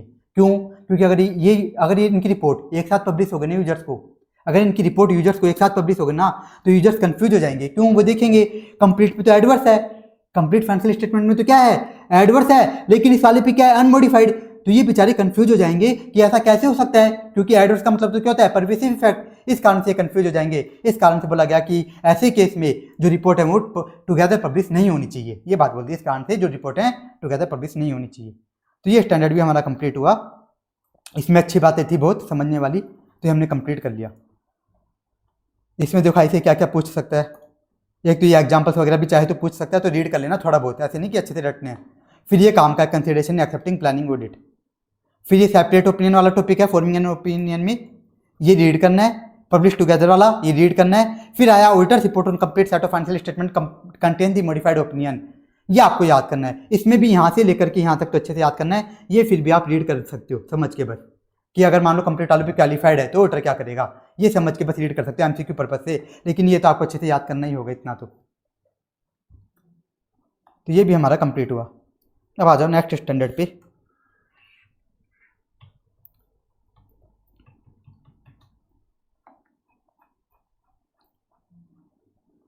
देखो ऐसे 810 इसका नाम क्या है, engagement to report on summary financial statement, यानी हम क्या देखने जा रहे हैं, समरी फाइनेंशियल स्टेटमेंट की ऑडिट।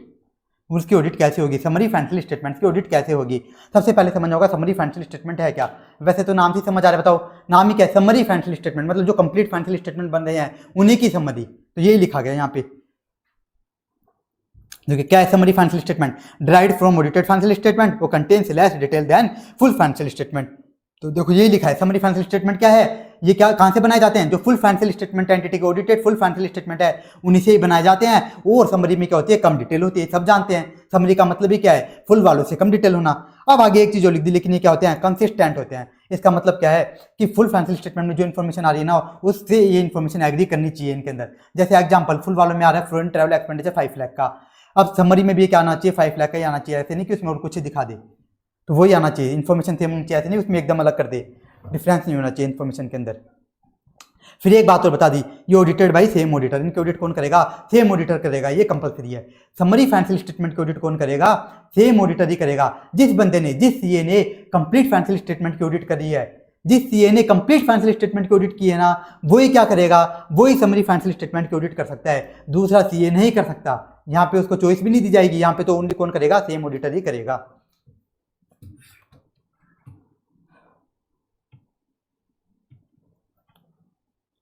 तो यहाँ पे सारी वही बातें लिखी गई हैं जो मैंने आपको बताई हैं, वही बातें लिखी हैं बेसिक में।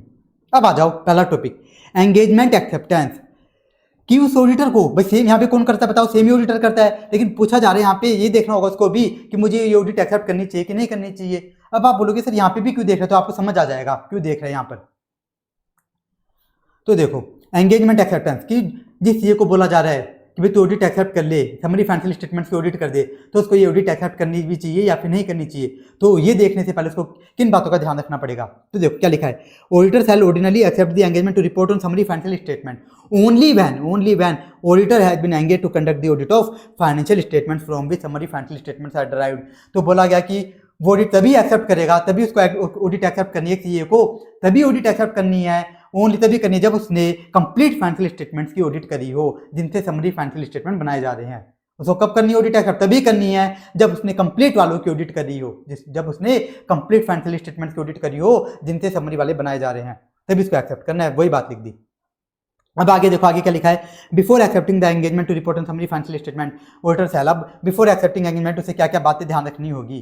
तो सबसे पहले तो क्या देखेगा, क्राइटेरिया एक्सेप्टेबल है कि नहीं, क्या देखेगा सबसे पहले तो ऑडिटर क्या देखेगा कि क्राइटेरिया एक्सेप्टेबल है कि नहीं। जैसे ऐसे 210 आपने पढ़ा है, ऐसे 210 पढ़ा है, वहाँ पे हम क्या देखते हैं, जो एफआरएफ है वो एक्सेप्टेबल है कि नहीं। बताओ ऑडिट एक्सेप्ट करने से पहले ऑडिटर ये तो देखता है एफआरएफ एक्सेप्टेबल है कि नहीं। तो यहाँ पे क्या देखेगा, यहाँ पे वो ये देखेगा कि क्राइटेरिया एक्सेप्टेबल है कि नहीं। अब आप बोलोगे सर पता कैसे चलेगा कि क्राइटेरिया एक्सेप्टेबल है कि नहीं, तो ये पता कैसे चलेगा, तो वो फैक्टर्स देखने जा रहे हैं। सबसे पहले है पर्पज।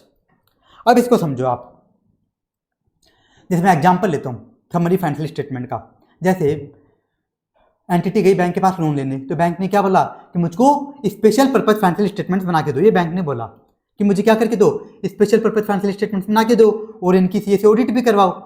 लेकिन बैंक ने बोला कि तुम ये तो बनाओगे स्पेशल पर्पज फाइनेंशियल स्टेटमेंट, और क्या करना, इनकी समरी भी बना देना। ये ना स्पेशल पर्पज फाइनेंशियल स्टेटमेंट, इनकी एक समरी भी बना देना। उसकी बैंक क्या कर देगा, डिटेल बता देगा कि समरी में क्या क्या डालना है। तो बैंक समरी बोला, बैंक ने बोल दिया कि समरी भी बना के दे देना इनकी, और उसकी भी ऑडिट करवा देना।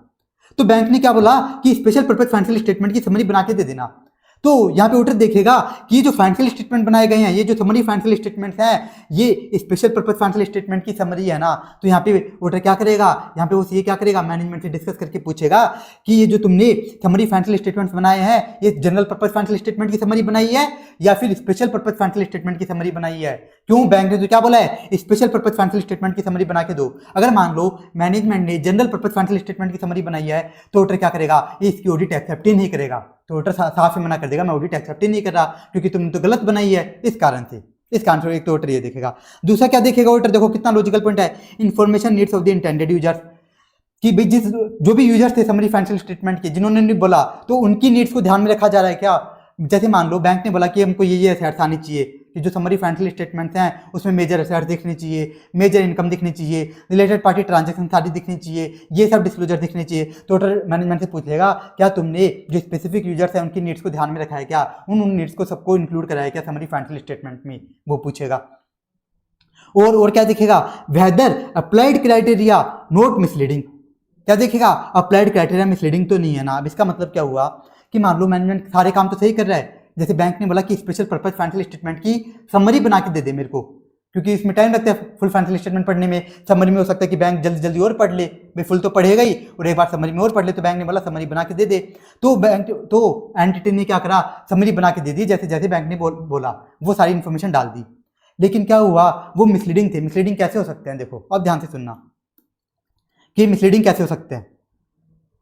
कि एंटिटी क्या कर रही है, क्राइटेरिया के अकॉर्डिंग बना रही है समरी फाइनेंशियल स्टेटमेंट, फिर भी वो मिसलीडिंग हो सकते हैं। कैसे हो सकते हैं, जैसे बैंक ने बोला था कि उसके अंदर सारी मेजर असेट डालना समरी फाइनेंशियल स्टेटमेंट में, तो एंटिटी ने क्या करा, सारी मेजर असेट डाल दी। लेकिन क्या था, जो मेजर असेट थी ना एंटिटी की, वो क्या थी, एंटिटी ने कैसे एक्वायर करी थी, बड़े बड़े लोन लेकर के एक्वायर करी थी। एंटिटी ने जो असेट्स थी, बड़ी बड़ी असेट्स, वो बड़े बड़े लोन लेकर के एक्वायर करी थी। लेकिन एंटिटी क्या कर रही है, एंटिटी समरी फाइनेंशियल स्टेटमेंट में इस बात को छुपा रही है। एंटिटी क्या कर रही है कि उसने ये जो असेट्स हैं वो बड़े बड़े लोन लेकर के एक्वायर करी है, एंटिटी इस बात को छुपा रही है। तो ये क्या हो गई, बता, मिसलीडिंग इन्फॉर्मेशन हो गई। तो ऑडिटर ये भी चेक करेगा कि मिसलीडिंग तो नहीं है ना।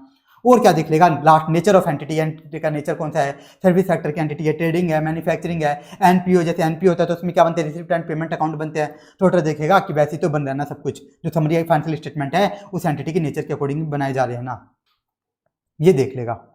तो ये हमारा कंप्लीट हुआ कि क्राइटेरिया एक्सेप्टेबल है कि नहीं, ये बस उसे चेक करना है। अब यहाँ पे एक नोट दे दिया, देखो इस वाले टॉपिक में कि क्राइटेरिया एक्सेप्टेबल है कि नहीं, एक नोट दे दिया क्या, कि criteria may also be established by recognised organisation और by law regulation in such a case auditor may presume that such criteria acceptable.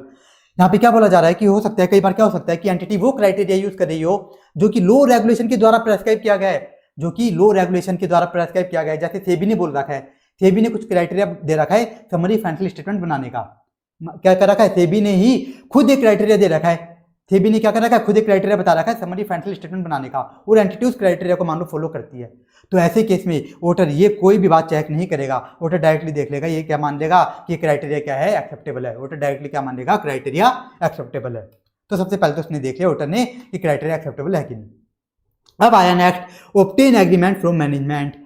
याद करो ऐसे 210 में हम क्या करते हैं, मैनेजमेंट से एग्रीमेंट लेते हैं। क्या एग्रीमेंट लेते हैं कि भाई तो क्या करना है, तेरे को as per FRF financial statement बना के देने हैं, उन पे कंट्रोल्स लगाना है और सारी की सारी इन्फॉर्मेशन मुझको देनी होगी जो भी मुझको चाहिएगी, ये बोलता है ऑडिटर, जो हम ऐसे 210 में देखते हैं। ऐसे यहाँ पे भी क्या करेगा, ऐसे यहाँ पे भी ऑडिटर क्या करेगा, मैनेजमेंट के साथ एग्रीमेंट करेगा।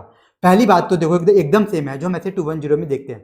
क्या बोलेगा मैनेजमेंट को कि जो समरी फाइनेंशियल स्टेटमेंट है उसको एज पर क्राइटेरिया बनाने का काम तेरा है, उसको एज पर क्राइटेरिया बनाने की रेस्पॉन्सिबिलिटी मैनेजमेंट तेरी है, मैं नहीं बनाऊंगा, वो काम तेरे को करके देना है कि summary financial statement as per criteria बना करके देने का काम तेरा है। एक तो ये एग्रीमेंट करेगा। अब देखो दो स्पेशल एग्रीमेंट और करेगा, ये ध्यान से देखना। क्या एग्रीमेंट करेगा, दूसरा कि to make the audited financial statement available to intended users of summary financial statement without difficulty. और ऑडिटर साथ में ये भी एग्रीमेंट करेगा मैनेजमेंट के साथ, मैनेजमेंट को ये बोलेगा तुझे क्या करना है, तो जिन भी यूजर्स को समरी फाइनेंशियल स्टेटमेंट देगा ना, उनको तुझे क्या करना होगा, उनको तुझे समरी फाइनेंशियल स्टेटमेंट के साथ साथ कंप्लीट वाले भी देने होंगे, ऑडिटेड कंप्लीट फाइनेंशियल स्टेटमेंट भी देने होंगे। ये बात बोलते हैं, देखो to make the audited complete financial statement available without difficulty with summary financial statement, साथ में ये भी देने होंगे। ये बात कर लेगा किसके साथ, मैनेजमेंट के साथ। फिर देखो एक यहाँ पे ब्रैकेट में एक नोट लिखा है, क्या लिखा है, summary financial statement describe clearly from whom और where the audited financial statements are available. इसका मतलब क्या है, तो यहाँ पे ऑडिटर एग्रीमेंट कर रहे हैं मैनेजमेंट के साथ। पहले तो उसने एग्रीमेंट कर लिया कि तेरे को क्या करना है, as per criteria summary financial statement तेरे को ही बनाने हैं, ये तेरी रेस्पॉन्सिबिलिटी है। फिर दूसरा एग्रीमेंट किया कि तेरे को क्या करना है, जिस भी यूजर्स को तू क्या करेगा, समरी फाइनेंशियल स्टेटमेंट देगा तो उसको तू साथ में कंप्लीट फाइनेंशियल स्टेटमेंट भी देगा ही देगा, साथ में तो को जरूर देना है। लेकिन मान लो ऑडिटर इसको ये बोलेगा, लेकिन अगर मान लो तू साथ में नहीं देता, अगर तू समरी फाइनेंशियल स्टेटमेंट दे देता है किसी यूजर को, तू समरी वाले फाइनेंशियल स्टेटमेंट दे देता है और कंप्लीट वाले नहीं देता, तो तुझे क्या करना होगा, इन समरी फाइनेंशियल स्टेटमेंट में एक डिस्क्लोजर देना होगा और डिस्क्लोजर में ये बताना होगा कि जो कंप्लीट वाले फाइनेंशियल स्टेटमेंट है वो कहाँ से अवेलेबल होंगे, कंप्लीट वाले financial statement from whom and where the audited financial statements are available, कि वो कहाँ से अवेलेबल होंगे, तुमको यूजर्स को अच्छे से बताना होगा। तो ये एक एग्रीमेंट करेगा। अब आया नेक्स्ट पॉइंट, लास्ट एग्रीमेंट क्या करेगा, to include auditor's report on summary financial statement and any document containing summary financial statement. अब ये पॉइंट क्या बोल रहा है, अब यहाँ पे ऑडिटर मैनेजमेंट से क्या कर रहा है, एग्रीमेंट कर रहा है, बोलेगा मैनेजमेंट को कि तुझे क्या करना होगा, तो जब भी किसी भी डॉक्यूमेंट में, जैसे एनुअल रिपोर्ट में मान लो ऑडिटेड समरी फाइनेंशियल स्टेटमेंट दे रहा है, तो तुझे क्या करना होगा, मेरी ऑडिट रिपोर्ट भी देनी होगी। अगर तू किसी डॉक्यूमेंट में, कोई भी डॉक्यूमेंट में समरी फाइनेंशियल स्टेटमेंट देता है ऑडिटेड वाले, तो तेरे को मेरी ऑडिट रिपोर्ट भी साथ में देनी ही होगी। ऐसे नहीं कर सकता तू कि तू अकेले अकेले समरी फाइनेंशियल स्टेटमेंट दे दे, तेरे को साथ में मेरी ऑडिट रिपोर्ट भी देनी होगी। बस ये एग्रीमेंट करेगा तीन। एक तो कौन सा वाला, एक तो जो पहला तो देखो सेम है, जो मैं ऐसे 210 में भी पढ़ते हैं, ये तो सेम हो गया। ये दो स्पेशल थे जो हमने देखे, क्या क्या, एक तो ये बोलेगा कि तू जब भी अपने यूजर्स को समरी वाले फाइनेंशियल स्टेटमेंट देगा तो तेरे को कंप्लीट वाले भी देनी होंगे, और अगर तू कंप्लीट वाले नहीं देता तो तेरे को अपने समरी फाइनेंशियल स्टेटमेंट भी डिस्क्लोज करना होगा कि कंप्लीट वाले कहां से अवेलेबल हो जाएंगे। और लास्ट एग्रीमेंट क्या करेगा कि तू जब भी किसी भी डॉक्यूमेंट में समरी फाइनेंशियल स्टेटमेंट देगा तो तेरे को मेरी ऑडिट रिपोर्ट भी देनी होगी साथ में, अकेले समरी फाइनेंशियल स्टेटमेंट तू नहीं दे सकता। ये एग्रीमेंट भी कर लेगा, बस ये काम करेगा ऑडिटर एंगेजमेंट को एक्सेप्ट करने से पहले। फिर देखो लास्ट क्या लिखा है, if auditor concludes that applied criteria unacceptable और अनएबल टू ऑब्टेन एग्रीमेंट, तो ये ऑडिट को एक्सेप्ट ही नहीं करेगा। कि भाई ऑडिटर को लगता है कि क्राइटेरिया अनएक्सेप्टेबल है या फिर मैनेजमेंट एग्रीमेंट नहीं कर रहा, तो ऑडिटर क्या करेगा, ऑडिट एक्सेप्ट नहीं करेगा, ऑडिटर ऑडिट ही एक्सेप्ट नहीं करेगा। तो ये हमने देख लिया कि ऑडिटर को ऑडिट एक्सेप्ट करने से पहले क्या क्या काम करने हैं, एक ऑडिटर को ऑडिट एक्सेप्ट करने से पहले क्या क्या काम करने हैं। तो क्या क्या करना है, पहले तो देखना है कि क्या मैंने कंप्लीट फाइनेंशियल स्टेटमेंट की ऑडिट करी है कि नहीं। अगर सेम ही ऑडिटर है, सेम ही सी है, तो वो देख लेगा, एक्सेप्ट कर लेगा। लेकिन साथ में कुछ बातें और ध्यान देनी होगी। सबसे पहले देखेगा कि क्राइटेरिया एक्सेप्टेबल है कि नहीं, और फिर क्या करेगा, मैनेजमेंट से एग्रीमेंट करेगा तीन बातों को लेकर के, और अगर ये सारी चीजें फुलफिल हो जाती हैं, सारी कंडीशन, तो ऑडिटर ऑडिट एक्सेप्ट कर लेगा। अब बताओ प्रोसीजर्स क्या लगाएगा, समरी फाइनेंशियल स्टेटमेंट की ऑडिट करते वक्त ऑडिटर प्रोसीजर्स क्या लगाएगा। अब बताओ यहाँ पे क्या करेगा ऑडिटर, तो यहाँ पे ऑडिटर कुछ भी मेहनत नहीं करने वाला, बहुत कम काम करेगा। यहाँ पे तो उसको इवन स्टैंडर्ड्स भी अप्लाई नहीं करने, क्यों नहीं करने, क्योंकि देखो इसने कंप्लीट वालों की तो ऑडिट करी थी। अब समरी का मतलब ही क्या है, वही तो इन्फॉर्मेशन इसके अंदर आ रही है भी, कंप्लीट में जो इन्फॉर्मेशन आ रही थी उनमें से बस कुछ इन्फॉर्मेशन को उठा लिया गया, वही तो डाली गई है। तो यानी इसको कुछ भी मेहनत नहीं करनी। अब देखो इसे करना क्या है, फिर इसे करना क्या है, एकदम सिंपल वाले काम करने हैं। देखो कितने इजी काम बता रहे हैं। पहला काम देखो क्या करना है, इसे देखना है, evaluate whether summary financial statement adequately disclose their summarise nature. इसे ये देखेगा क्या जो समरी फाइनेंशियल स्टेटमेंट है, क्या अपने समराइज नेचर को अच्छे से डिस्क्लोज कर रहे हैं क्या, डिस्क्राइब कर रहे हैं क्या। अब यहाँ पे किस चीज़ की बात हो रही है, यहाँ पे बात हो रही है उनके टाइटल की, कि जो समरी फाइनेंशियल स्टेटमेंट एंटिटी बना रही है, तो उनका जो टाइटल दिया जा रहा है, क्या वो उनके समराइज नेचर को दर्शा रहा है या फिर नहीं दर्शा रहा। तो इसका देखो आगे बताया भी गया एग्जाम्पल, देखो for example be provided by title such as summary financial statement prepared from audited financial statement for year ended 31 March 2000 इस तरह से वो चेक कर लेगा कि इस तरह से टाइटल दिया गया है या फिर नहीं दिया गया। इतना सा काम करना है, ये चेक करना है कि समरी फाइनेंशियल स्टेटमेंट का जो टाइटल है वो सही से दिया गया है या फिर नहीं दिया गया, क्या वो टाइटल उसके समराइज नेचर को शो कर रहा है या फिर नहीं कर रहा, ये चेक करना है सबसे पहले। तो एकदम सिंपल सा काम है। बताओ क्या इसमें टाइम लगेगा क्या, बिल्कुल नहीं लगे। अब उसे क्या देखना है, देखो अब उसे क्या करना है, जो भी इसने ऊपर वाले काम करे थे ना, ये सारे काम अब खुद चेक करेगा। ऊपर तो ये क्या कर रहा था, यहाँ पे तो ये क्या कर रहा था, मैनेजमेंट से पूछ रहा था, यहाँ पे तो क्या कर रहा था, मैनेजमेंट से पूछ रहा था कि क्राइटेरिया एक्सेप्टेबल है कि नहीं। फिर ये पूछ रहा था कि भी तुझे क्या करना होगा, यूजर्स को क्या करना होगा, कंप्लीट वाले भी देने होंगे फाइनेंशियल स्टेटमेंट, तुझे क्या करना है, मेरी ऑडिट रिपोर्ट भी इंक्लूड करनी होगी। अब ये क्या करेगा, ये सारे काम चेक करेगा, खुद चेक करेगा। तो देखो नेक्स्ट पॉइंट ये लिखा है कि evaluate whether audited financial statements are available to users without difficulty. मतलब अब ऑडिटर ये चेक करेगा, अब यहाँ पे ऑडिटर चेक करेगा कि अगर एंटिटी यूजर्स को समरी फाइनेंशियल स्टेटमेंट दे रही है, ऑडिटेड समरी फाइनेंशियल स्टेटमेंट दे रही है, तो क्या उनके साथ कंप्लीट वाले फाइनेंशियल स्टेटमेंट भी दे रही है या नहीं दे रही। क्यों, क्योंकि यही ऑडिटर का काम था। देखो ऊपर यही पूछ रहा था मैनेजमेंट से कि तुम ये काम करोगे ना, देखो इसके रिगार्डिंग एग्रीमेंट कर रहा था, ऊपर क्या कर रहा था, एग्रीमेंट कर रहा था मैनेजमेंट से कि तेरे को ये सारे काम करने होंगे। अब ऑडिटर क्या करेगा, ये सारी बातें चेक करेगा कि तुम भाई ये कर तो रहे हो ना, कि मैनेजमेंट ऐसा काम कर तो रहा है ना कि यूजर्स को अगर समरी वाले दे रहा है तो साथ में कंप्लीट वाले भी दे रहा है या फिर नहीं दे रहा, ये चेक कर लिया।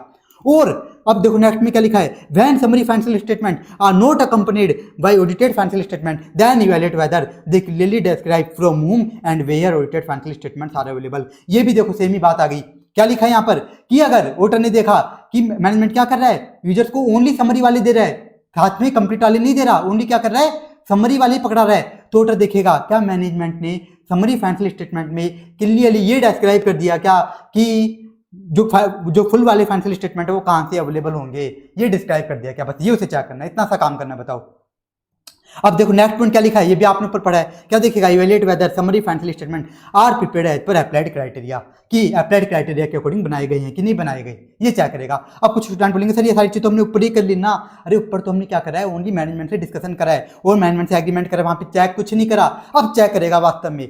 जैसे अप्लाइड क्राइटेरिया में हमने क्या देखा था, देखो क्राइटेरिया में हमने क्या देखा था कि ऑडिटर चेक करता है, ऑडिटर मैनेजमेंट से पूछता है कि तुमने यूजर्स की सारी नीड्स को उसमें डाल दिया क्या समरी में, ऊपर तो बस पूछ रहा था मैनेजमेंट से।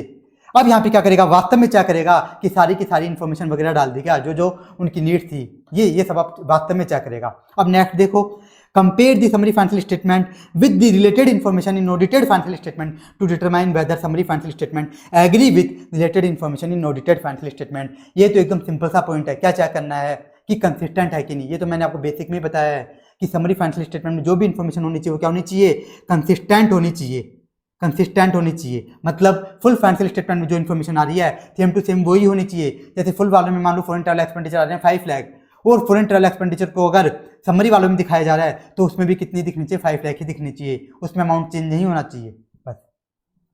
और लास्ट क्या देख लेगा, evaluate whether summary financial statement not misleading. तो हमने ऊपर क्या देखा था, क्राइटेरिया में ऑडिटर क्या कर रहा था, मैनेजमेंट से डिस्कस कर रहा था कि तुम्हारे ये जो अप्लाइड क्राइटेरिया है ये मिसलीडिंग तो नहीं है ना, तो वही चीज़ यहाँ पे चेक कर रहा है वास्तव में कि वास्तव में मिसलीडिंग तो नहीं है ना। ऐसा तो नहीं कि मेजर असेट्स तो दिखा दी, लेकिन जो मेजर असेट्स थी उनके लिए एंटिटी ने क्या करा था, उनको एक्वायर करने के लिए एंटिटी ने बड़े बड़े अमाउंट के लोन लिए थे, लेकिन एंटिटी ने वो छुपा लिया हो, इस कारण से ऑडिटर ये बात भी चेक करेगा। तो ये हमारी कंप्लीटिव प्रोसीजर, क्या प्रोसीजर लगाएगा ऑडिटर, एकदम सिंपल प्रोसीजर है, बहुत ही सिंपल। अब देखो नेक्स्ट टॉपिक बहुत इजी टॉपिक है, क्या, subsequent events to date of auditor's report on audited financial statement. यहां पे किसी की बात हो रही है कंप्लीट फाइनेंशियल स्टेटमेंट की, क्या लिखा है, subsequent event to date of auditor's report. मैंने क्या बताया कि कंप्लीट जो फाइनेंशियल स्टेटमेंट उनकी ऑडिट पहले हो चुकी, तो जो उनकी ऑडिट रिपोर्ट है वो भी पहले बनेगी, समरी वाले फाइनेंशियल स्टेटमेंट की ऑडिट रिपोर्ट बाद में बनेगी। तो जिस दिन ऑडिटर ने कंप्लीट फाइनेंशियल स्टेटमेंट की, जिस दिन ऑडिटर ने कंप्लीट फाइनेंशियल स्टेटमेंट की ऑडिट रिपोर्ट साइन कर दी, उसके बाद मान लो कुछ सब्सिक्वेंट इवेंट हो जाते हैं, उसके बाद क्या हो जाते हैं, कुछ सब्सिक्वेंट इवेंट हो जाते हैं, तो यहाँ पे एक डाउट आता है कि उनको हमें समरी फाइनेंशियल स्टेटमेंट में कंसीडर करना है कि नहीं करना। तो यहाँ पे साफ साफ बोल दिया गया कि उन सब्सिक्वेंट इवेंट्स को जो कि कंप्लीट फाइनेंशियल स्टेटमेंट की रिपोर्ट को साइन करने के बाद हो रहे हैं, साइन करने के बाद ओकर हो रहे हैं, उनके बाद हो रहे हैं, उनको बिल्कुल भी कंसीडर नहीं करना। तो यही लिखा है, auditor not required to report on effect of subsequent events occurred after the date of auditor report on audited financial statement या कंप्लीट फाइनेंशियल स्टेटमेंट। तो उनको बिल्कुल भी कंसीडर नहीं करना। क्यों नहीं करना, ये भी रीजन बता दिया, क्यों, क्योंकि since summary financial statement are derived from audited financial statement. क्या रीजन है, देखो क्यों, क्या बोला गया कि जो समरी फाइनेंशियल स्टेटमेंट कहां से बनते हैं, फुल वाले से बनते हैं। अब बताओ जो इन्फॉर्मेशन फुल फाइनेंशियल स्टेटमेंट में नहीं आ रही वो इन्फॉर्मेशन समरी में कैसे आ सकती है। समरी तो कहां से बनाई जाती है, फुल वाले से बनाई जाती है, तो जो इन्फॉर्मेशन फुल वाले में नहीं आ रही तो समरी वाले में कैसे डालोगे आप। इस कारण से बोला गया कि उनको आपको इग्नोर करना है, बस इतना सा है इसके अंदर। अब आया opinion, auditor opinion summary financial statement. तो यहाँ पे सिर्फ 2 ओपिनियन होंगे, अनमोडिफाइड और मॉडिफाइड। आप बोलोगे सर 2 ही तो होते हैं, अनमोडिफाइड मॉडिफाइड। वैसे हम देखते हैं मॉडिफाइड के अंदर भी 3 होते हैं, लेकिन यहाँ पे अलग अलग ओपिनियन नहीं होंगे। यहाँ पे सिर्फ मॉडिफाइड में एक ही होगा, एडवर्स ओपिनियन। यहाँ पर समरी फाइनेंशियल स्टेटमेंट के केस में मॉडिफाइड में सिर्फ एक ही ओपिनियन होगा, कौन सा, एडवर्स ओपिनियन। तो बताओ अनमोडिफाइड कब देगा, आप बताओ अनमोडिफाइड कब देगा। तो यहाँ पे तो ऑडिटर बताओ स्टैंडर्ड तो कुछ अप्लाई कर नहीं रहा, क्या कर रहा था, ये प्रोसीजर्स लगा रहा था। तो ऑडिटर देखेगा, ऑडिटर बताओ क्लीन ओपिनियन कब देगा, अनमोडिफाइड कब देगा, जब ऑडिटर देखेगा कि जो समरी फाइनेंशियल स्टेटमेंट का जो टाइटल दिया गया है वो भी एकदम सही है, जो क्राइटेरिया और जो समरी फाइनेंशियल स्टेटमेंट है वो कैसे बनाए गए हैं, एज पर क्राइटेरिया बनाए गए हैं। जो समरी फाइनेंशियल स्टेटमेंट की इन्फॉर्मेशन आ रही है वो भी क्या कर रही है, कंप्लीट फाइनेंशियल स्टेटमेंट के साथ एग्री कर रही है। और जो समरी फाइनेंशियल स्टेटमेंट्स हैं वो मिसलीडिंग भी नहीं है। और एंटिटी क्या कर रही है, यूजर्स को समरी फाइनेंशियल स्टेटमेंट के साथ साथ कंप्लीट वाले भी प्रोवाइड करा रही है, मतलब सारे काम सही हो रहे हैं। तो ऑडिटर क्या दे देगा, अनमोडिफाइड दे देगा। लेकिन मान लो इनमें से कुछ भी गड़बड़ी है, जैसे मान लो टाइटल गलत दे दिया या फिर एज पर अप्लाइड क्राइटेरिया नहीं बनाए, तो ऑडिटर क्या करेगा, तो दे देगा ऑडिटर क्या, मॉडिफाइड ओपिनियन। लेकिन ऑडिटर डायरेक्टली मॉडिफाइड नहीं देगा। याद करो, क्या हम जब ऑडिट करते हैं जनरल पर्पस फाइनेंशियल स्टेटमेंट्स वगैरह की, क्या डायरेक्टली मॉडिफाइड देते, क्या डायरेक्टली मॉडिफाइड नहीं देते। अगर हमें कुछ गलतियां भी मिलती है ना तो पहले मैनेजमेंट के पास जाते हैं, उसको बोलते कि तू सही कर दे, वो भी सही नहीं करता तो TCWG के पास आते हैं, वो भी मना करता है, उसके बाद हम देते हैं मॉडिफाइड ओपिनियन। तो यहाँ पे भी अगर मान लो कि यहाँ पे मान लो टाइटल खराब था तो वोटर किसके पास जाएगा, मैनेजमेंट के पास जाएगा, बोलेगा टाइटल सही कर दे।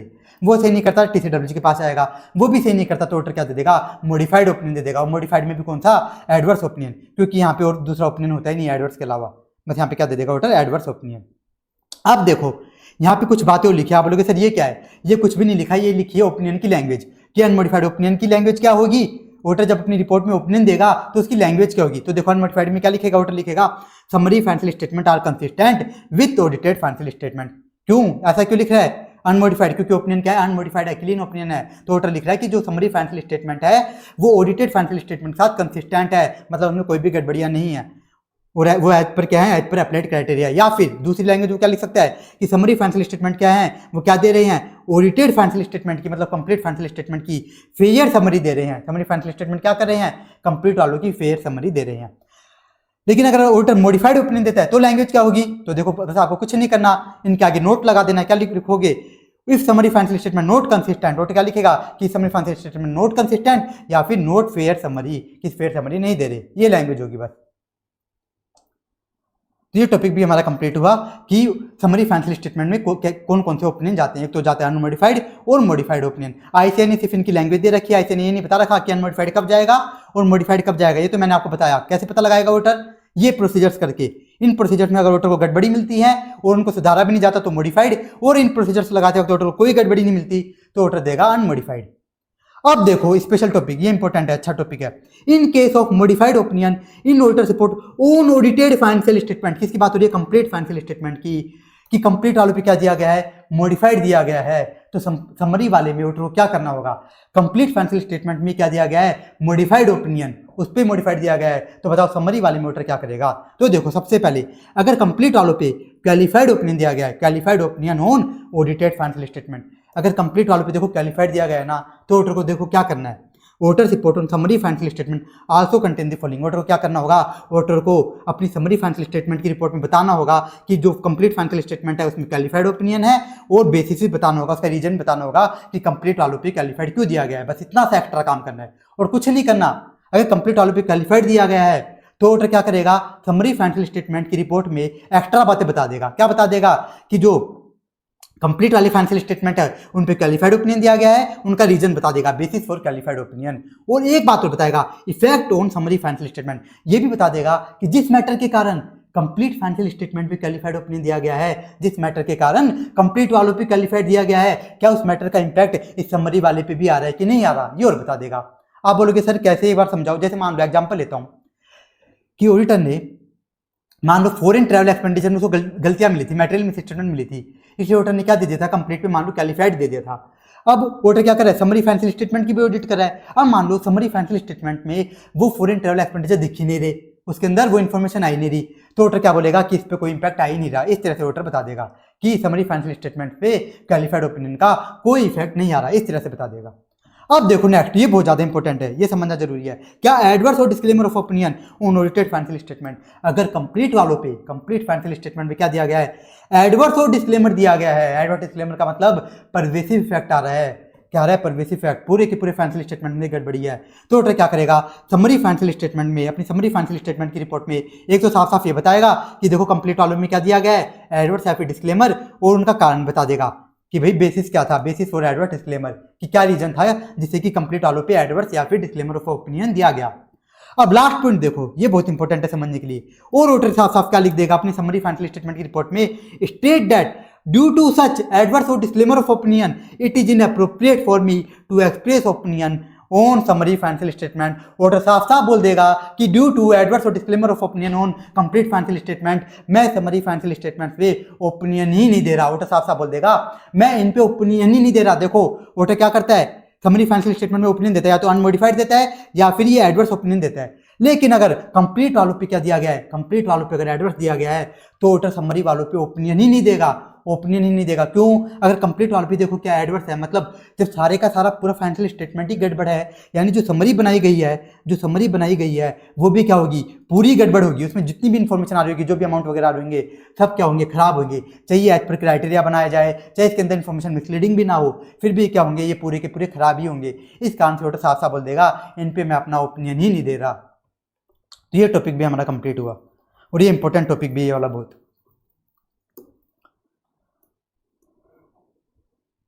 अब देखो ये आ गया next topic, basic elements of auditor's report on summary financial statement. तो इसके बेसिक एलिमेंट्स क्या क्या है देखो, इस समरी फाइनेंशियल स्टेटमेंट की रिपोर्ट में सेम टू सेम वही एलिमेंट होते हैं जो हम ऐसे 700 में देखते हैं। देखो title, addressee, management responsibility, auditor's responsibility, date of report, auditor signature और प्लेस ऑफ सिग्नेचर, ऑडिटर्स का ओपिनियन, सारे के सारे वही इंक्लूडिंग यूएम और होम पैरा। एक स्पेशल है वो देखो इंट्रोडक्टरी पैराग्राफ। इंट्रोडक्टरी पैराग्राफ इसमें क्या क्या लिखेगा ऑडिटर, ये स्पेशल है, इसको ध्यान से पढ़ के जाना।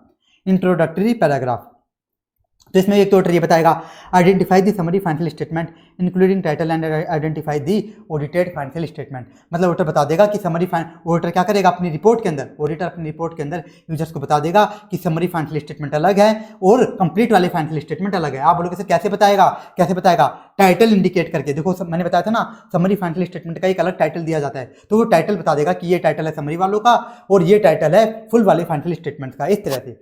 और दूसरी बात क्या बताएगा, दूसरा बताएगा देखो क्या, statement that reading summary financial statement is not a substitute for reading audited financial statement. साफ साफ बोल देगा यूजर्स को कि तुम ये जो समरी फाइनेंशियल स्टेटमेंट पढ़ रहे हो ना, इससे कुछ नहीं होगा, तुमको कंपलसरी फुल वाले भी पढ़ने हैं। साफ साफ बोल देगा यूजर्स को क्या करना है, तुमको ओनली समरी वाले नहीं पढ़ने।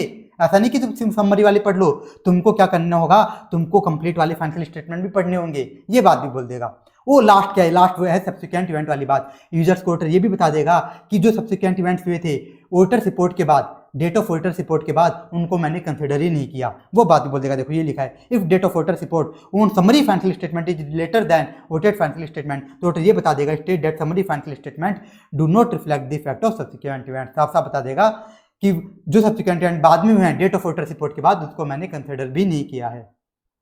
तो ये हो गया इंट्रोडक्टरी पैराग्राफ। अब एक और बात बता देता हूं मैं यहाँ पे, देखो यहाँ पे लिखा गया ऑडिटर्स ओपिनियन। तो यहाँ पे ऑडिटर क्या देगा, समरी फाइनेंशियल स्टेटमेंट में अपना ओपिनियन देगा, या तो अनमोडिफाइड देगा या फिर मॉडिफाइड देगा। अब आप बोलोगे सर यहाँ पे ये चीज लिखी हुई थी, देखो हमने देखा था ये वाली बातें कि अगर कंप्लीट वालों पे क्या है, क्वालिफाइड है, एडवर्स है, तो ये वाली बातें कहाँ करेगा, तो ये वाली बातें भी ऑडिटर कहाँ करेगा, इसी पैरा में करेगा। कहाँ पर, इस ऑडिटर्स ओपिनियन पैरा में करेगा। पहले तो अपना ओपिनियन दे देगा, उसकी लैंग्वेज लिख देगा और उसके नीचे ये बात बता देगा कि कंप्लीट वाले में क्वालिफाइड है या फिर एडवर्स है। लेकिन अगर मान लो कंप्लीट वाले में एडवर्स हुआ तो ऑडिटर यहाँ पे अपना ना तो अनमोडिफाइड ओपिनियन देगा, ना ही मॉडिफाइड, बोल देगा मैं ओपिनियन ही नहीं दे रहा। ऑडिटर ये बोल देगा कि मैं तो ओपिनियन ही नहीं दे रहा। इसमें एक स्पेशल बात और ध्यान रखनी है, देखो इस रिपोर्ट में देखो ध्यान से कहीं पर भी की audit matter going concern para नहीं दिख रहा, तो ये ध्यान रखना कि ये एमसीक्यू में ऐसे पूछ सकता है कि समरी फाइनेंशियल स्टेटमेंट की जो रिपोर्ट होती है उसके अंदर कौन कौन से एलिमेंट नहीं आते, तो आपको एमसीक्यू में दे देगा चार पांच नेम, तो पूछ लेगा कि इसमें कौन कौन से नेम नहीं आते। तो ध्यान रखना कि ऑडिट मैटर और गोइंग कंसर्न पैरा इसके अंदर नहीं आता, समरी फाइनेंशियल स्टेटमेंट में की ऑडिट मैटर और गोइंग कंसर्न पैरा नहीं आता। अब आजा last topic, auditor association reference. ये टॉपिक स्टूडेंट को समझ ही नहीं आता, एकदम सिंपल सा टॉपिक होता है। तो देखो ये समझाता हूं मैं आपको, ऑडिटर एसोसिएशन एंड रेफरेंस। सबसे पहले देखो क्या लिखा है टॉपिक, पहला ये वाला टॉपिक देखते हैं, auditor reference in document auditor reference in document containing audited summary financial statement without auditor report. कि मैनेजमेंट क्या कर रहा है, अपने जो डॉक्यूमेंट दे रहा है, इधर डॉक्यूमेंट का मतलब मान लो एनुअल रिपोर्ट, कि मैनेजमेंट के लोग क्या कर रहे हैं, मैनेजमेंट के लोग जो एनुअल रिपोर्ट दे रहे हैं ना, उसमें इन्होंने क्या कर रहा है, एनुअल रिपोर्ट के अंदर ऑडिटेड समरी फाइनेंशियल स्टेटमेंट तो दे दिए, एनुअल रिपोर्ट में ऑडिटेड समरी फाइनेंशियल स्टेटमेंट तो दे दिए, लेकिन ऑडिटर ने अपनी जो रिपोर्ट बना के दी उन पर, समरी फाइनेंशियल स्टेटमेंट जो रिपोर्ट बना के दी वो नहीं दिए। देखो विदाउट लिखा है, विदाउट ऑडिटर रिपोर्ट। और ये क्या कर रहे हैं मैनेजमेंट के लोग, ऑडिटर का नाम भी रेफर कर रहे हैं, साफ साफ बोल रहे हैं कि ये जो समरी फाइनेंशियल स्टेटमेंट है इनकी ऑडिटर ने ऑडिट करी है, ये साफ साफ बोल रहे हैं, लेकिन ऑडिटर की रिपोर्ट ही नहीं दे रहे। तो बताओ ऑडिटर क्या करेगा, तो ऐसे केस में ऑडिटर क्या करेगा, मैनेजमेंट से रिक्वेस्ट करेगा कि to include the auditor report. Simple सा है, बताओ क्या करेगा ऑडिटर, मैनेजमेंट को बोलेगा कि तुमने audited summary financial statement users को दिए हैं, तो मेरी ऑडिटर की रिपोर्ट भी तो दो, जो मैंने रिपोर्ट बना के दी है वो भी तो दो। और अगर मान लो मैनेजमेंट ऐसा नहीं करता, management doesn't do so, then auditor shall take action to prevent the management. तो ऑडिटर क्या करेगा, अगर मैनेजमेंट मान लो ये बात नहीं मानता ऑडिटर की, तो ऑडिटर क्या करेगा, मैनेजमेंट को ऐसा करने से रोकेगा, मैनेजमेंट को ऐसा करने से रोकेगा। बस इतना सा है। अब नेक्स्ट देखो, नेक्स्ट क्या है, auditor reference in document containing the unaudited summary financial statement. ये क्या बोल रहा है कि मैनेजमेंट ने क्या करा, एनुअल रिपोर्ट दी, यूजर्स को एनुअल रिपोर्ट रखी, उसके अंदर क्या डाले, अनऑडिटेड, कौन से, अनऑडिटेड समरी फाइनेंशियल स्टेटमेंट, मतलब जिनकी ऑडिट नहीं कराई। क्या दिए, मैनेजमेंट ने अपनी एनुअल रिपोर्ट में अनऑडिटेड समरी फाइनेंशियल स्टेटमेंट दी है। अब आपके मन में डाउट आ रहा होगा, क्या सर मैनेजमेंट ऐसा कर सकता है, अनऑडिटेड समरी फाइनेंशियल स्टेटमेंट दे सकता है? तो हाँ दे सकता है, कोई दिक्कत नहीं। जरूरी थोड़ा ना कि समरी फाइनेंशियल स्टेटमेंट की ऑडिट होई, ऐसा जरूरी नहीं है। मान लो मैनेजमेंट क्या कर रहा है, अपने यूजर्स को कंप्लीट फाइनेंशियल स्टेटमेंट देते हैं उनकी ऑडिट करवा के, लेकिन मैनेजमेंट क्या करना चाह रहा है, मैनेजमेंट खुद ही क्या करता है, मैनेजमेंट अपने ही मन से एक्स्ट्रा में समरी फाइनेंशियल स्टेटमेंट भी बना लेता है अपने मन से यूजर्स को एक्स्ट्रा के लिए, और उनकी ऑडिट नहीं करवाता। तो वो ऐसा चाहे तो कर सकता है, कोई दिक्कत नहीं है कि ऑडिटर मैनेजमेंट चाहे तो समरी फाइनेंशियल स्टेटमेंट की ऑडिट ना करवाए और यूजर्स को दे भी दे, तो कोई दिक्कत नहीं है। लेकिन देखो इस केस में क्या कर रहा है management, auditor reference document, management क्या कर रहा है, ऑडिटर का रेफरेंस दे रहा है। तो इसको पढ़ते हैं इस टॉपिक को, फिर मैं आपको समझाता हूँ। जो क्या लिखा है, auditor may be engage to report on financial statement of entity but not on summary financial statement. तो ये बात लिखी है कि हो सकता है कि ऑडिटर क्या कर रहा हो, कंप्लीट फाइनेंशियल स्टेटमेंट की ऑडिट कर रहा हो सकता है कि मैनेजमेंट ने ऑडिटर से कंप्लीट वालों की तो ऑडिट करवाई हो लेकिन समरी वालों की ऑडिट नहीं करवाई हो। लेकिन in this case if entity plan to make a statement in a document that refers to auditor, लेकिन अगर इस केस में मैनेजमेंट क्या करता है, मैनेजमेंट क्या करता है अपनी एनुअल रिपोर्ट में एक ऑडिटर का रेफरेंस दे देता है, क्या करता है, ऑडिटर का रेफरेंस देता है, मतलब ऑडिटर के नाम को रेफर कर देता है। तो ऑडिटर को क्या करना होगा, then auditor shall be satisfied that, तो ऑडिटर को देखना होगा कि मैनेजमेंट जो मेरा नाम रेफर किया है वो क्यों रेफर किया है।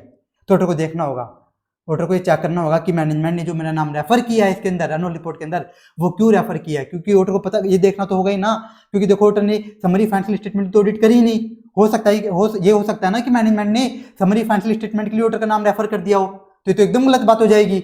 इस कारण से ऑडिटर चेक करेगा। तो यहाँ पे लिखा है auditor shall be satisfied that, पहला reference to auditor is made only for audited financial statement. तो ऑडिटर सबसे पहले तो ये देखेगा कि मैनेजमेंट ने जो मेरा नाम रेफर किया है वो ओनली कंप्लीट वालों के लिए किया है ना, क्योंकि कंप्लीट वालों की तो मैंने ऑडिट करी है, तो उसके लिए मैनेजमेंट चाहे तो मेरा नाम रेफर कर सकता है, कोई दिक्कत नहीं। तो इसलिए ऑडिटर देखेगा कि मैनेजमेंट जो मेरा नाम रेफर किया है वो ओनली ऑडिटेड वालों के लिए किया है ना। और एक बात और देखेगा, क्या देखेगा, and statement does not give impression that auditor has reported on summary financial statement.